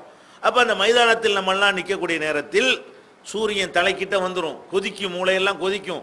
அந்த மாதிரியான வெப்பமாக இருக்கும் பொழுது நம்ம வந்து தண்ணீருக்கு எல்லாம் என்ன செய்வாங்க? அளம் ஓதுவார்கள். அந்த வெப்பம்னா ஒரு 50,000 வருஷத்துக்கு நிகரான ஒரு பெரிய நீண்ட நாள் அது, அல்லாஹ்விடத்தில் உள்ள நாள், பெரிய நாள் அது. அந்த அவ்வளோ பேருக்கு விசாரணை முடியணுமா இல்லையா? ஒரு நாள்னு சொன்னாலும் இந்த ஒரு நாள் அல்லது, அந்த ஒரு நாள் என்னது? பெரிய அளவில் உள்ள ஒரு நாள். அந்த மாதிரி நேரத்தில் நம்ம வந்து வெயிலில் நின்று கொண்டு இருப்பது, தலைக்கு மேலே சூரியன், இந்த சூரியனில் வேற சூரியன் தான், அது எதுவும் அழிச்சிருவான் நல்லா சூரியனையெல்லாம், அது வேற சூரியன். அப்போ அந்த மாதிரி தலைக்கு மேலே நிற்கக்கூடிய நேரத்தில் நம்ம எல்லாரும் என்ன செய்வோம்? தாகத்திற்காக தண்ணி கிடைக்குமா, நிழல்ல இருந்து வெயிலில் இருந்து தப்பிக்க நிழல் கிடைக்குமா அப்படின்னு நம்ம தேடுவோம். 7 பேருக்கு அல்ல அந்த நிழலையும் கொடுப்பான். அந்த நேரத்தில் மண்டை காயிற நேரத்தில் அரசுக்கு கீழே சிலர் என்ன செய்வான், அல்ல 7 கூட்டத்தை வைப்பான், அது தனியாக இருக்கட்டும். அது தண்ணி தேவைப்படுமா இல்லையா? அவ்வளோ வேர்வைகளும் வெளியேறுனுச்சுன்னா தண்ணி சத்து வேணும் மனுஷனுக்கு. இப்போ தண்ணிக்கு அலம் ஓதும் போது அந்த மைதானத்தில் ஹவுலுல் கௌசருங்கிற ஒரு தடாகத்தை அல்லாஹ் அங்கே ஏற்பாடு செய்து அதை ரசூலுல்லாஹ்வுடைய உம்மத்தினருக்காக வேண்டி கொடுப்பதற்காக வேண்டி ரசூல் ஸல்லல்லாஹு அலைஹி வஸல்லம் மேற்பார்வையில் அவங்களுடைய பொறுப்பில் அதை வழங்கியிருப்பான். அப்போ மக்கள்லாம் என்ன செய்வாங்க, தாகமாக இருந்தவன தூரத்தில் தெரிகிற அந்த தடாகத்தை நோக்கி என்ன செய்வாங்க, ஓடி போய் தண்ணியை குடிச்சு ஒடியாந்துருவோம் என்று மக்கள் வருவாங்க. வரக்கூடிய நேரத்தில் ரசூலுல்லாஹ்வுடைய உம்மத்தினராக தான் வருவாங்க. மற்ற உம்மத்தினருக்கு வேற ஏற்பாடெல்லாம் பண்ணானா என்னன்னு நமக்கு தெரியல, சொல்லப்படலை. ரசூலுல்லாஹ்வுடைய உம்மத்துக்கு இந்த ஏற்பாடெல்லாம் பண்ணுறான். அதனுடைய பொறுப்பாளராக ரசூல் ஸல்லல்லாஹு அலைஹி வஸல்லம் என்ன செய்யறான், நியமிக்கிறான். அப்போ வரும்போது என்ன செய்கிறாங்கன்னு கேட்டால், ரசூலுல்லாஹ்ட்டே மொத்தமாக கொடுத்துட்டாலும் கண்காணிக்கிறதுக்கு மலக்கு வேற எல்லாம் போட்டிருக்கான். சூப்பர்வைசராக என்ன செய்யறான், அல்ல மலக்குகளை வேற நியமிச்சு வச்சிருக்கிறான். வர்றாங்களா, வேகமாக வர்றாங்களா, மலக்குகளை என்ன செய்வாங்க, சில பேர் பிடிச்சி நிப்பாட்டி விடுவாங்க. இந்த தண்ணி குடிப்பதற்காக வரும் பொழுது மலக்குகள் என்ன செய்வாங்க, உங்களுக்கு பர்மிஷன் கிடையாது அப்படின்னோடனே ரசூல் ஸல்லல்லாஹு அலைஹி வஸல்லம் அங்கேருந்து பார்ப்பாங்க. சில பேர் தன்னை ஹவுலுல் கௌசரை நோக்கி வர்றதையும் மலக்குகள் இடையில பிடிச்சி தடுக்கிறதையும் பார்த்துட்டு அவங்க ரசூல் ஸல்லல்லாஹு என்ன சொல்லுவாங்கன்னு கேட்டால், அஸ்ஹாபி அவங்கெல்லாம் என்னுடைய தோழர்கள், நான் இந்த உலகத்தில் வாழும் பொழுது என்னுடைய சஹாபாக்களாக இருந்தவங்க, அவங்கள விடுங்க அப்படின்னு ரசூல் ஸல்லல்லாஹு அலைஹி வஸல்லம் யார்கிட்ட சொல்லுவாங்க, மலக்குகள்கிட்ட சொல்லுவாங்க. மலக்குகள்கிட்ட சொன்ன உடனே அல்லாஹ்விடமிருந்து பதில் என்ன சொல்லப்படும் கேட்டால், யா முஹம்மதே லா தத்ரி மா அஹதசு பாதக, உனக்கு பின்னாடி இவங்கெல்லாம் என்ன செஞ்சான்னு உனக்கு தெரியாது. நீ இருக்கும்போது உன் தோழர்களாக இருந்தார்கள், உனக்கு பிறகு மார்க்கத்தில் புதிதாக சிலதை என்னெல்லாம் உருவாக்கினார்கள் என்று உனக்கு தெரியாது. புதிதாக பிதஅத் உண்டாக்குனவர்களுக்கு அங்கே இடம் இல்லை. ரசூல் ஸல்லல்லாஹு அலைஹி வஸல்லம் சொன்ன மார்க்கத்தை அப்படியே பின்பற்றினவர்களுக்கு தான் அந்த தடாகம் கிடைக்குமே தவிர, பிதஅத் செய்பவர்களுக்கு ரசூலுல்லாஹ் சொல்லாத ஒரு விஷயத்தை மார்க்கம்னு நீங்கள் எப்போ உண்டாக்கி விட்டீர்களோ அப்போ உங்களுக்கு என்ன கிடையாது, ஹவுலுல் கௌசரில் உங்களுக்கு இடம் கிடையாது என்று அவங்க விரட்டி அடிக்கப்படுவார்கள் அப்படின்னு வருது. இப்போ இதில் என்ன வழங்குறோம், நபி ஸல்லல்லாஹு அலைஹி வஸல்லமுடைய தோழர்களாக இருந்தவர்களை கூட சிலதை உண்டாக்கி விடுவார்கள். எல்லாம் தடுக்கப்படுறாங்கல்ல, ரசூலுல்லாஹ்வை என் தோழர்கள் தான் ரெக்கமெண்ட் பண்ணுறாங்க. அப்போ சஹாபாக்களாக இருந்தவங்க கூட ரசூலுல்லாஹ் காலத்துக்கு பிறகு சில விஷயங்களை மார்க்கம்ங்கிற பேரில் சிலதை உண்டாக்கிடுவாங்க. அப்படி உண்டாக்கினால் அவர்களும் அவங்க தடுக்கப்பட்டால் மற்றவங்களாம் ஏமாத்துறோம், நம்ம பிதஅத் உண்டாக்கினா ஏமாத்துறோம், அவங்களே தடுக்கப்பட்டுறாங்க, சஹாபாக்களே தடுக்கப்பட்டு விடுகிறார்கள். அப்போ அந்த மாதிரி தடுக்கப்பட்டு விடுகிற காட்சி என்ன செய்கிறோம் பார்க்குறோம். மலக்குகள் பட்டியல் வச்சுக்கிட்டு எல்லாத்தையும் தடுத்துருவாங்க. நம்ம ஏதாவது பிதஅத் செஞ்சுட்டு போனால் அந்த சஹாபாக்களை கண்டுபிடிச்ச மாதிரி மலக்குகள் நம்மளையும் கண்டுபிடிச்சிருவாங்க. பட்டியலில் 9 பேர் இருக்குது, தள்ளு வெளியே. அப்போ உங்களுக்கு ரசூலுல்லாஹ் குரல் கூட கொடுக்க மாட்டாங்க. சஹாபாக்கள் குரல் கொடுத்தாங்க தெரிஞ்சதுனால, வாழும்போது நெருங்கி பழகியிருப்பாங்கல்ல, இந்த உலகத்தில் வாழும்போது பார்த்துருக்கிற காரணத்தினால அவங்களாம் என் தோழர்கள்னு சொன்னாங்க. இந்த காலத்தில் உள்ள ஒருத்தன் பிதஅத் செஞ்சுட்டு போனால் சொல்லவா செய்வாங்களா, இவன் யாருன்னு தெரியாத, தெரிஞ்சவங்களுக்கு ரெக்கமெண்ட் பண்ண முடியலை, ரெக்கமெண்ட் பண்ணால் ஏற்றுக்கிறல. அப்போ நம்ம இதில் என்ன வழங்குறோம், அப்போ ரசூல் ஸல்லல்லாஹு அலைஹி வஸல்லம் காலத்திற்கு பிறகு பிதஅத்துகள் இந்த சமூகத்தில் உண்டாகும். ரசூலுல்லாஹ் சொல்லாத விஷயங்கள் மார்க்கம்ங்கிற பேரில் என்ன செய்யும், உள்ள நுழையத்தான் செய்யும். அப்போ இந்த அடிப்படை நிறைய இது மாதிரி சான்றுகள் இருக்கிறது. ரசூலுல்லாஹ் காலத்திற்கு பிறகு புதிதாக மார்க்கத்தில் என்ன செய்யும், உண்டாக்கத்தான் செய்வாங்க. தப்பான கொள்கை நுழைஞ்சிக்கிட்டே தான் இருக்கும். அதே மாதிரி ரசூல் ஸல்லல்லாஹு அலைஹி வஸல்லம் சொன்னாங்க, லா தஸாலு மின் உம்மத்தி லாஹிரீன தாயிஃபத்து மின் உம்மத்தி லாஹிரீன் அலல் ஹக், ஒரே ஒரு கூட்டம் மாத்திரம் சத்தியத்தில் உறுதியானவர்களாக கியாமத் நாள் வரைக்கும் இருந்துக்கிட்டே இருப்பாங்க. அவங்க என்ன செய்வாங்க, யுஸ்லிஹூன மா அஃப்ஸதன் நாஸ், மக்கள்லாம் எதை நாசமாக்கி வைத்திருக்கிறார்களோ அதை சரிபடுத்துவார்கள். அதாவது மக்கள் இஷ்டத்துக்கு மார்க்கத்தை கெடுத்து வச்சிருப்பாங்க. ஒரு கூட்டம் என்ன செய்யும்னு கேட்டால் அதில் நுழைஞ்சு இது தப்பு இதுதான் சரி என்று சீர்படுத்துவார்கள். அப்படி ஒரு கூட்டம் என்ன செய்யும், இருந்துக்கிட்டே இருக்கும்னு சொல்கிறாங்க. அப்போ மக்கள்லாம் நாசமாக்கி வைத்திருப்பார்கள் என்பதை எதை காட்டுகிறது, இந்த கொள்கை தூய்மையான வடிவத்தில் அடுத்த தலைமுறைகளுக்கு போய் சேரும் என்று எந்த கேரண்டியும் கிடையாது. சஹாபாக்கள் காலத்துக்கு கூட கேரண்டி கிடையாது. கியாமத் நாள் வரைக்கும் புதுசாக என்ன செய்யும், எப்படி கண்டுபிடிப்புகள் உண்டாகி கொண்டே இருக்கிறதோ மார்க்கத்தின் பெயராலையும் புதுசாக கண்டுபிடிச்சி தான் இருப்பான். நம்ம வேலை என்னது, களை எடுக்கணும். அதிலிருந்து சுத்தப்படுத்தணும், 72 ஓச்சு கட்டணும், அதுக்காக பாடுபடணும். இந்த ஒரு அடிப்படையான விஷயங்கள் என்ன செய்யணுங்க மனசுல வைத்துக் கொள்ள வேண்டும். இஸ்லாத்தை குர்ஆன் மற்றும் ஹதீஸ் வாயிலாக அறிந்திட அழகிய இணையதளமான onlinepj.com என்ற இணையதளத்திலிருந்து எடுக்கப்பட்ட இஸ்லாம், அரசியல் மற்றும் சமூக கேள்விகளுக்கான பதில்களின் ஒரு தொகுப்பு. கொள்கை விளக்கம், தொழுகை, நோன்பு, ஜக்காத், ஹஜ், அரசியல் மற்றும் பொதுவான பதில்கள் உள்ளிட்ட சுமார் 300 கேள்விகளுக்கான பதில்கள் அடங்கிய இந்த புத்தகத்தின் விலை ரூபாய் 150 மட்டுமே. கிடைக்கும் இடம் TNTJ வீடியோ விஷன், எண் 30, அரண்மனைக்காரன் தெரு, மண்ணடி, சென்னை 1. செல் 9500168989. தவறான கொள்கைகள் ஏராளமாக சமுதாயத்தில் இருக்கிறது. அதில் முக்கியமான ஒரு கொள்கையை நம்ம இன்றைய தினம் எடுத்துக்கொள்வோம். அந்த கொள்கை என்னவென்று சொன்னால், அல்லாஹுடைய வஹியை மட்டும்தான் பின்பற்ற வேண்டும், அது அல்லாத வேறு எதனையும் பின்பற்றக்கூடாது. இது இஸ்லாத்தினுடைய அடிப்படையான ஒரு பேசிக்கான கொள்கை. இதுக்கு மாற்றமாக எல்லா இயக்கங்கள்லையுமே குர்ஆன் ஹதீஸை பின்பற்றுவதோட வேற விஷயங்களையும் பின்பற்றணும். இப்படி சொல்லாத இயக்கமே இஸ்லாமிய இயக்கமே தமிழ்நாட்டில் கிடையாது. குர்ஆன் ஹதீஸையும் பின்பற்றணும், குர்ஆன் ஹதீஸில் இல்லாத பெரியார்கள், மகான்கள், சஹாபாக்கள், தாபியீன்கள் இவங்க சொல்வதையும் பின்பற்றணும் என்று சொல்றாங்க இல்லையா? இது முதலாவது தவறான கொள்கை. இதுதான் இருக்கிற கொள்கையிலே ரொம்ப ஆபத்தான கொள்கை. ஏன்னு கேட்டால், குர்ஆன் ஹதீஸ் இல்லாத விஷயங்களும் மார்க்கம்னு சொல்ல ஆரம்பித்தால் ஏராளமான புது புது விஷயங்கள் உண்டாகிறது. ஒரு விஷயம் அல்லது, ஒவ்வொரு விஷயத்தையும் அவர் சொன்னார் இவர் சொன்னார் என்று சொல்லி ஆதாரம் காட்டினால் தூய்மையான இஸ்லாத்தை விட கலப்படம் அதிகமாகி போயிடும். ஏன்னா எல்லாத்தையும் ஆதாரம் எடுத்துக்கொள்றதுக்கு நம்ம போயிட்டோம்னா அப்படித்தான் வரும் முடிவு. அப்போ இருக்கிற கொள்கையிலே ரொம்ப டேஞ்சரான கொள்கை. இன்னும் சொல்ல போனால் ஷிர்க் வைக்கிறார்கள், பிதஅத் செய்கிறார்கள்லாம் நம்ம சொல்கிறோமே, அதுக்கெல்லாம் கூட பேசிக் இதுதான். இந்த விஷயத்தை ஒழுங்காக விளங்கிட்டாங்கன்னா ஒரு ஷிர்க்கை வைக்க மாட்டான். குர்ஆன் ஹதீஸ் மட்டும்தான் ஆதாரம்னு நினைச்சா அவனால் ஷிர்க் வைக்க முடியாது. குர்ஆன் ஹதீஸ் மட்டும்தான் ஆதாரம்னு சொல்றவனால் பிதஅத் செய்ய முடியாது. அப்போ இருக்கிற கொள்கைகளையே மகா டேஞ்சரான கொள்கை, ஒட்டுமொத்த அனைத்து தீமைகளுக்கும் மூல கருவாக இருக்கக்கூடிய கொள்கை இதுதான். இந்த கொள்கை தான் எல்லார்ட்டையும் இருக்கிறது. இந்த கொள்கைக்கு சொந்தக்காரங்க யாருன்னு நீங்கள் பிரிச்சே பார்க்க முடியாது. எந்த ஒரு இஸ்லாமிய அமைப்பாக இருந்தாலும் மதத்தின் பெயரால் ஜமாத் இஸ்லாமி, தப்லீக்கு, ஜாக்கு, வேறு என்னென்ன இஸ்லாத்தில் இருக்கிற மதுஹபுக்காரங்க, தரிகாவாதிகள், கபரு வணங்கிகள், பரேலவிகள், தேவபந்திகள், யாரை வேணாலும் எடுத்துக்கொள்ளுங்க. இந்த ரெண்டு மட்டும்தான் அவங்க சொல்ல மாட்டார்கள். குர்ஆன் ஹதீஸை பின்பற்றலாம்னு சொல்வார்களே தவிர இது ரெண்டு மட்டும்தான், வேற விஷயம் இல்லை இப்படி சொல்லவே மாட்டாங்க. அப்போ இந்த விஷயத்தில் மாறுபட்டதுனால தான் நிறைய விஷயங்கள்ல அவங்களுக்கு நமக்கு மத்தியில் என்ன இருக்கு, வேறுபாடு வருகிறது. அப்போ ஃபர்ஸ்ட் நம்ம என்ன பண்ணணும்னு கேட்டால், இந்த கொள்கை எப்படியெல்லாம் தவறு, ஏன் குர்ஆன் ஹதீஸ் இல்லாமல் வேற விஷயங்களை பின்பற்றினா என்ன, இந்த விஷயங்களை நம்ம ஆதாரத்தோடு தெரிஞ்சுக்கிட்டா, இந்த ஒரு விஷயத்தை மட்டுமே உங்கள் வாழ்நாள் முழுதும் எடுத்து நீங்கள் பிரச்சாரம் பண்ணினால் வேற எந்த கொள்கையும் தனியாக பிரச்சாரம் பண்ண வேண்டியதில்லை.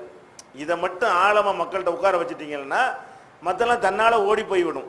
எத்தனை பேர் தேவபந்திகள் இருப்பாங்க, அவங்க ஷிர்க்கை எதிர்க்கிறோன்னு சொல்லுவாங்க, அவங்களால ஒழிக்க முடியாது. ஏன்? அவங்க ஷிர்க்கை எதிர்க்கிறோன்னு சொல்லி கொண்டு அதுக்கு என்ன ஆதாரம் காட்டுவாங்கன்னா, அந்த மௌலானா சொன்னாங்க, இந்த மௌலானா சொன்னாங்கன்னு சொல்லி காட்டுவாங்க. அவன் என்ன செய்வான், இந்த மௌலானா இப்படி சொல்லிக்காரன்றான், பேசிக்கு விழுந்து போயிடுது. அவங்களால ஷிர்க்கையும் ஒழிக்க முடியலை. பிதஅத்தை ஒழிக்கிறேன்னு சில பிதஅத்தை தேவபந்துக்காரங்க எதிர்ப்பாங்க. எதிர்த்து என்ன செய்வாங்க, அவங்களால ஒழிக்க முடியுமான்னா முடியாது. ஏன்? அவங்களே சில பிதஅத்தை செய்வாங்க, அதுக்கும் யாராவது ஒருத்தர் ஆதாரமாக காட்டுவாங்க. அப்போ இந்த எல்லா தீமைகளையும் ஒழிக்கிறதுல எல்லா இயக்கங்களும் தோத்து போனதுக்கு காரணமே இதுதான். இப்போ நம்ம மட்டும் இன்னைக்கு அதில் வெற்றி கண்டிருக்கோம்னா வச்ச கொள்கை கரெக்டாக இருக்கிறனால தான். இஹ்லாஸாவும் இருக்கிறோம், அல்லாஹ்வுக்காக செய்கிறோம், எடுத்துக்கொண்ட பேசிக் கரெக்டாக இருக்கிறதுனால தான் அடித்து எல்லாத்தையும் தகர்த்து நொறுக்கிக்கிட்டு போகிறோம். மக்கள் அதை ஈர்க்கக்கூடிய வகையில் இருக்கிறார்கள். அதனால ரொம்ப ஆபத்தான கொள்கை இதுதான் என்பதை நீங்கள் விளங்கிக் கொள்ள வேண்டும். ஷிர்க்கு எல்லாத்துக்கும், மதுஹபு, தரிகா எல்லாத்துக்கும் பேசிக் என்னன்னா இதை விட்டு விலகுனது தான். குர்ஆன் ஹதீஸ் மட்டும்தான் மார்க்குங்கிறத விட்டு இப்போ விலகுறாங்களோ அவங்கள்ட்ட எல்லாமே உண்டாயிரும். புதுசு புதுசாக நிறைய விஷயங்கள் என்ன செய்கிறேன் உண்டாகிவிடும். அப்போ இந்த குர்ஆன் ஹதீஸ் மட்டும்தான் மார்க்குங்கிறத நீங்கள் விளங்கின சரியான கொள்கையும் அந்த கொள்கை தவறுங்கிறதையும் நம்ம என்ன செய்யணும், ஆதாரத்தோட விளங்கணும். முதல்ல ஒவ்வொரு ஆதாரமாக இதுக்கு பார்க்கலாம். முதலாவது ஆதாரம் என்னன்னு கேட்டால், இப்போ ஆதம் அலைஹிஸ்ஸலாத்தை அல்லாஹ் தன் கையால் படைத்தான். படைத்து அவருக்கு எல்லா விதமான ஆற்றலையும் அறிவையும் அல்லாஹ் கொடுத்தான். இது நமக்கு ஒரு தெரிந்த விஷயம். இதுக்கு ஆதாரம் காட்ட வேண்டிய அவசியம் கிடையாது. அந்த ஆதம் அலைஹிஸ்ஸலாம் அவர்களை அல்லாஹ் அனுப்புகிறான், திருப்பி அனுப்புகிறான். அவருடைய தவறுக்காக வேண்டி சொர்க்கத்திலிருந்து அல்லது அந்த பூஞ்சோலையிலிருந்து அவர் என்ன செய்கிறான், வெளியேற்றினான். வெளியேற்றும் போது அல்லாஹ் ஒரு விஷயத்தை சொல்லி அனுப்புகிறான். அதுதான் மனித சமுதாயத்துக்கு வந்த முதலாவது கட்டளை. அதுதான் மனித குலத்துக்குண்டு அல்லாஹ்விடமிருந்து வந்த முதல் கட்டளை என்ன, ஆதம் அலைஹிஸ்ஸலாத்தை இறக்கும் போது ஒரு செய்தியை சொல்கிறான். அந்த செய்தி நீங்கள் 2:38 பார்க்கலாம், 123 பார்க்கலாம். 2வது அத்தியாயம் 38வது வசனத்திலையும் நீங்கள் இதை பார்க்கலாம். 20வது அத்தியாயத்தில் 123வது வசனத்திலையும் பார்க்கலாம். இந்த 2 வசனங்கள்லையும் என்ன இருக்குன்னு கேட்டால், இம்மா யஅத்தி என்னக்கும் மின்னி ஹுதன், நீங்கள் 2 பேரும் போயிருங்க, இறங்கிருங்க, எல்லாரும் ஓடுங்க இதை விட்டு அப்படின்னு சொல்லிட்டு அல்லாஹ் என்ன செய்யறான், இம்மா யஅத்தி என்னக்கும் மின்னி ஹுதன், என்னிடமிருந்து உங்களுக்கு நேர்வழி வரும். ஃபமன் தபிய ஹுதாய, என் வழியை யார் பின்பற்றுகிறாரோ அவருக்கு ஃபலா ஹவுஃபுன் அலைஹிம் வலாஹும் யஹ்சனூன், அவங்களுக்கு பயமும் இல்லை, கவலைப்பட மாட்டார்கள் அல்லாஹ் சொல்றான். அப்ப ஆதம் அலைஹிஸ்ஸலாத்தை அனுப்பும்போது, உனக்கு நிறைய நான் அறிவை தந்திருக்கிறேன், மலக்குகளை எல்லாம் உன்னை ஜெயிக்க வச்சுட்டேன், அந்த அளவுக்கு உனக்கு ஆற்றல் இருக்கிறது, என்னுடைய வல்லமையெல்லாம் நீ கண்கூட பார்த்த. நம்மளாம் அல்லாஹ்வுடைய வல்லமையை பார்க்கல. அவர் தான் முதல் ஆளா படைக்கப்பட்டிருக்கும் பொழுது அல்லாஹ் தான் படைச்சாங்கிறது அவருக்கு கன்ஃபார்மா தெரியும். நமக்கு நம்பிக்கை அடிப்படையில் நம்ம நம்புறோம். அப்ப அவர் அல்லாஹ் தான் நம்மளை படைத்தான் என்று முதல்ல உணர்ந்து கொண்டவர் அவர் தான். அப்ப அந்த மாதிரியான ஒரு ஆற்றலும் அறிவும் கொடுக்கப்பட்டு அல்லாஹ்வுடைய வல்லமையை கண்கூடாக கண்டவர் ஆதம் அலைஹிஸ்ஸலாம். அப்போ ஒரு மனிதன் அவனாகவே மார்க்கத்தை தீர்மானிச்சுக்கலாம் என்பது அல்லாஹ்வுக்கு உடன்பாடாக இருந்தால் இவருக்கு அந்த அதிகாரத்தை கொடுத்துருக்கலாம். அவ்வளவு ஜீனியஸ் அவர். ஆதம் அலைஹிஸ்ஸலாம் பண்ணியிருக்கலாம், உனக்கு தான் எல்லாரையும் கொடுத்துட்டேன்லப்பா, நீ என்னிடமிருந்து என் செய்தி எதிர்பார்க்குற அப்படின்னு சொல்லாம நீ போ, ஆனா என்ன செய்யணும் நான் தான் சொல்லுவேன். அல்லாஹ் என்ன செய்யறான், இம்மா யஅத்தி என்னக்கும் மின்னி ஹுதன், என்னிடமிருந்து உனக்கு நேர்வழி வரும், என்கிட்ட இருந்து மெசேஜ் அப்பப்போ வந்துகிட்டே இருக்கும், அதைத்தான் நீ பின்பற்றணுமே தவிர உன் இஷ்டத்துக்கு உனக்கு சரின்னு பட்டதெல்லாம் நீ செய்யக்கூடாது. இதான் மனித குலத்துக்கு வந்த முதல் ஆர்டரை. என்னது, அல்லாஹ்விடமிருந்து மனித சமுதாயத்துக்கு வந்த ஃபர்ஸ்ட் கட்டளை என்னது, நான் சொல்றதை தான் நீங்க கேட்கணுமே தவிர உன் இஷ்டத்துக்கு நடக்கக்கூடாது. இந்த அதிகாரத்தை நான் உனக்கு தரல, யாருக்கும் தரல அப்படின்னு அல்லாஹ் சொல்லிவிட்டான். அப்ப நம்ம இந்த இதுல நம்ம என்ன விளங்குறோம், ஆதம் அலைஹிஸ்ஸலாம் அவர்களுக்கு இது இல்லை என்று சொன்னால் சஹாபாக்களுக்கு எப்படி இது இருக்கும், தாபீன்களுக்கு எப்படி இது இருக்கும், இமாம்கள் சொல்லக்கூடியவங்களுக்கு இந்த அதிகாரம் எப்படி இருக்கும், அவங்களையும் பின்பற்றலாம்ங்கிறது. அவங்க வகுத்ததெல்லாம் சட்டமாகும்னா அப்ப ஆதம் அலைஹிஸ்ஸலாத்துக்கு அதை கொடுத்துருப்பான, எல்லாரையும் அவருக்கு தான் நல்லா கொடுத்தான், அதில் உள்ள கொஞ்சம் நஞ்சம் தான் நமக்கு கிடைச்சிருக்கிறது, அனைத்தையும் சேர்த்து அவர்கள் எல்லாம் கொடுத்துருக்கிறான். அல்லம ஆதமல் அஸ்மா குல்லஹா, எல்லா பொருள்களுடைய பெயர்களையும் ஆதம் அலைஹிஸ்ஸலாத்துக்கு அல்லாஹ் கற்றுக் கொடுத்ததாக சொல்லி காட்டுகிறான். அப்ப நம்ம ஃபர்ஸ்ட் நம்ம என்ன மக்கள்கிட்ட புரிய வைக்க நம்மளும் புரிந்து கொள்ளணும், அல்லாஹ்விடம் இருந்துதான் செய்தி வரும் என்பதில் அல்லாஹ் ஒரு காலத்திலேயே அதை காம்ப்ரமைஸ் செஞ்சது கிடையாது. ஏன் சொல்லத்தான் நீ கேட்கணும் என்ற ஒரு விஷயத்துல யாருக்காகவும் அல்லாஹ் என்ன செய்யலாத அந்த ரைட், அந்த வணக்கத்தை எப்படி விட்டு தர மாட்டேங்கிறானோ அதே மாதிரி மார்க்க விஷயங்கள்ல அந்த அதிகாரத்தை அடுத்தவங்க கையில எடுக்கிறதுக்கு அவன் உடன்படவே மாட்டான், அது அவங்க கையில தான் இருக்கும் என்பதில் அல்லாஹ் தெளிவாக இருக்கிறான். அப்ப இந்த ஒரு 2 வசனமே எல்லாத்துக்கும் போதுமானது.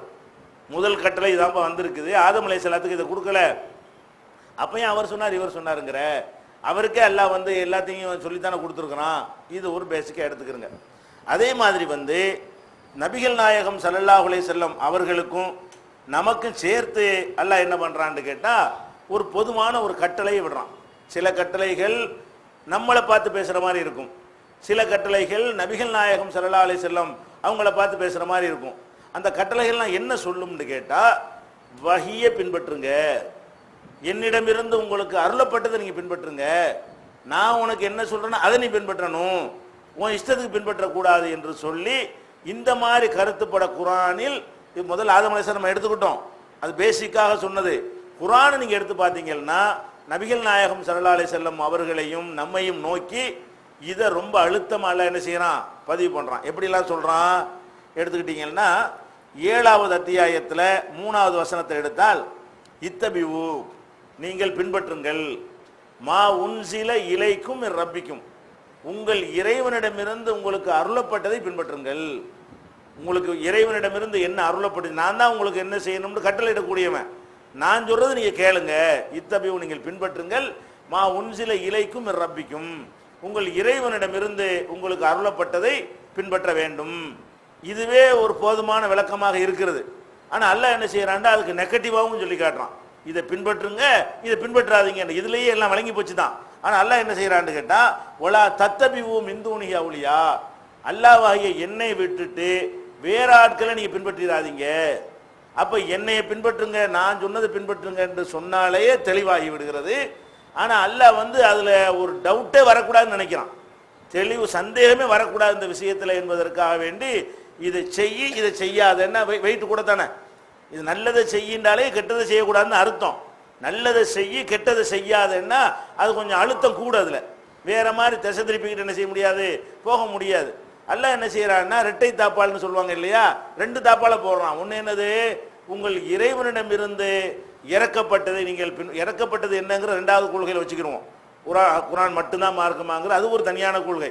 இறக்கப்பட்டது என்பதுல ஹதீஸ் அடங்கும், வழங்குதா. அது நம்ம 2வது கொள்கையை சொல்லும் பொழுது அதற்குரிய ஆதாரங்களை வைத்துக் கொள்வோம். அப்ப அல்லாஹ்விடம் இருந்து அருளப்பட்டதை நீங்கள் பின்பற்றுங்கள், அதை விட்டுட்டு வேற யாரையும் நீங்க செய்யாதீங்க, நீங்கள் பின்பற்றி விடாதீர்கள். அப்ப இது என்ன நம்ம காட்டுகிறது, குரான் ஹதீஸ் மட்டும்தான் மார்க்கமே தவிர அல்லாஹ்விடம் இருந்து அருளப்பட்டது வேற என்னவா இருக்கும்.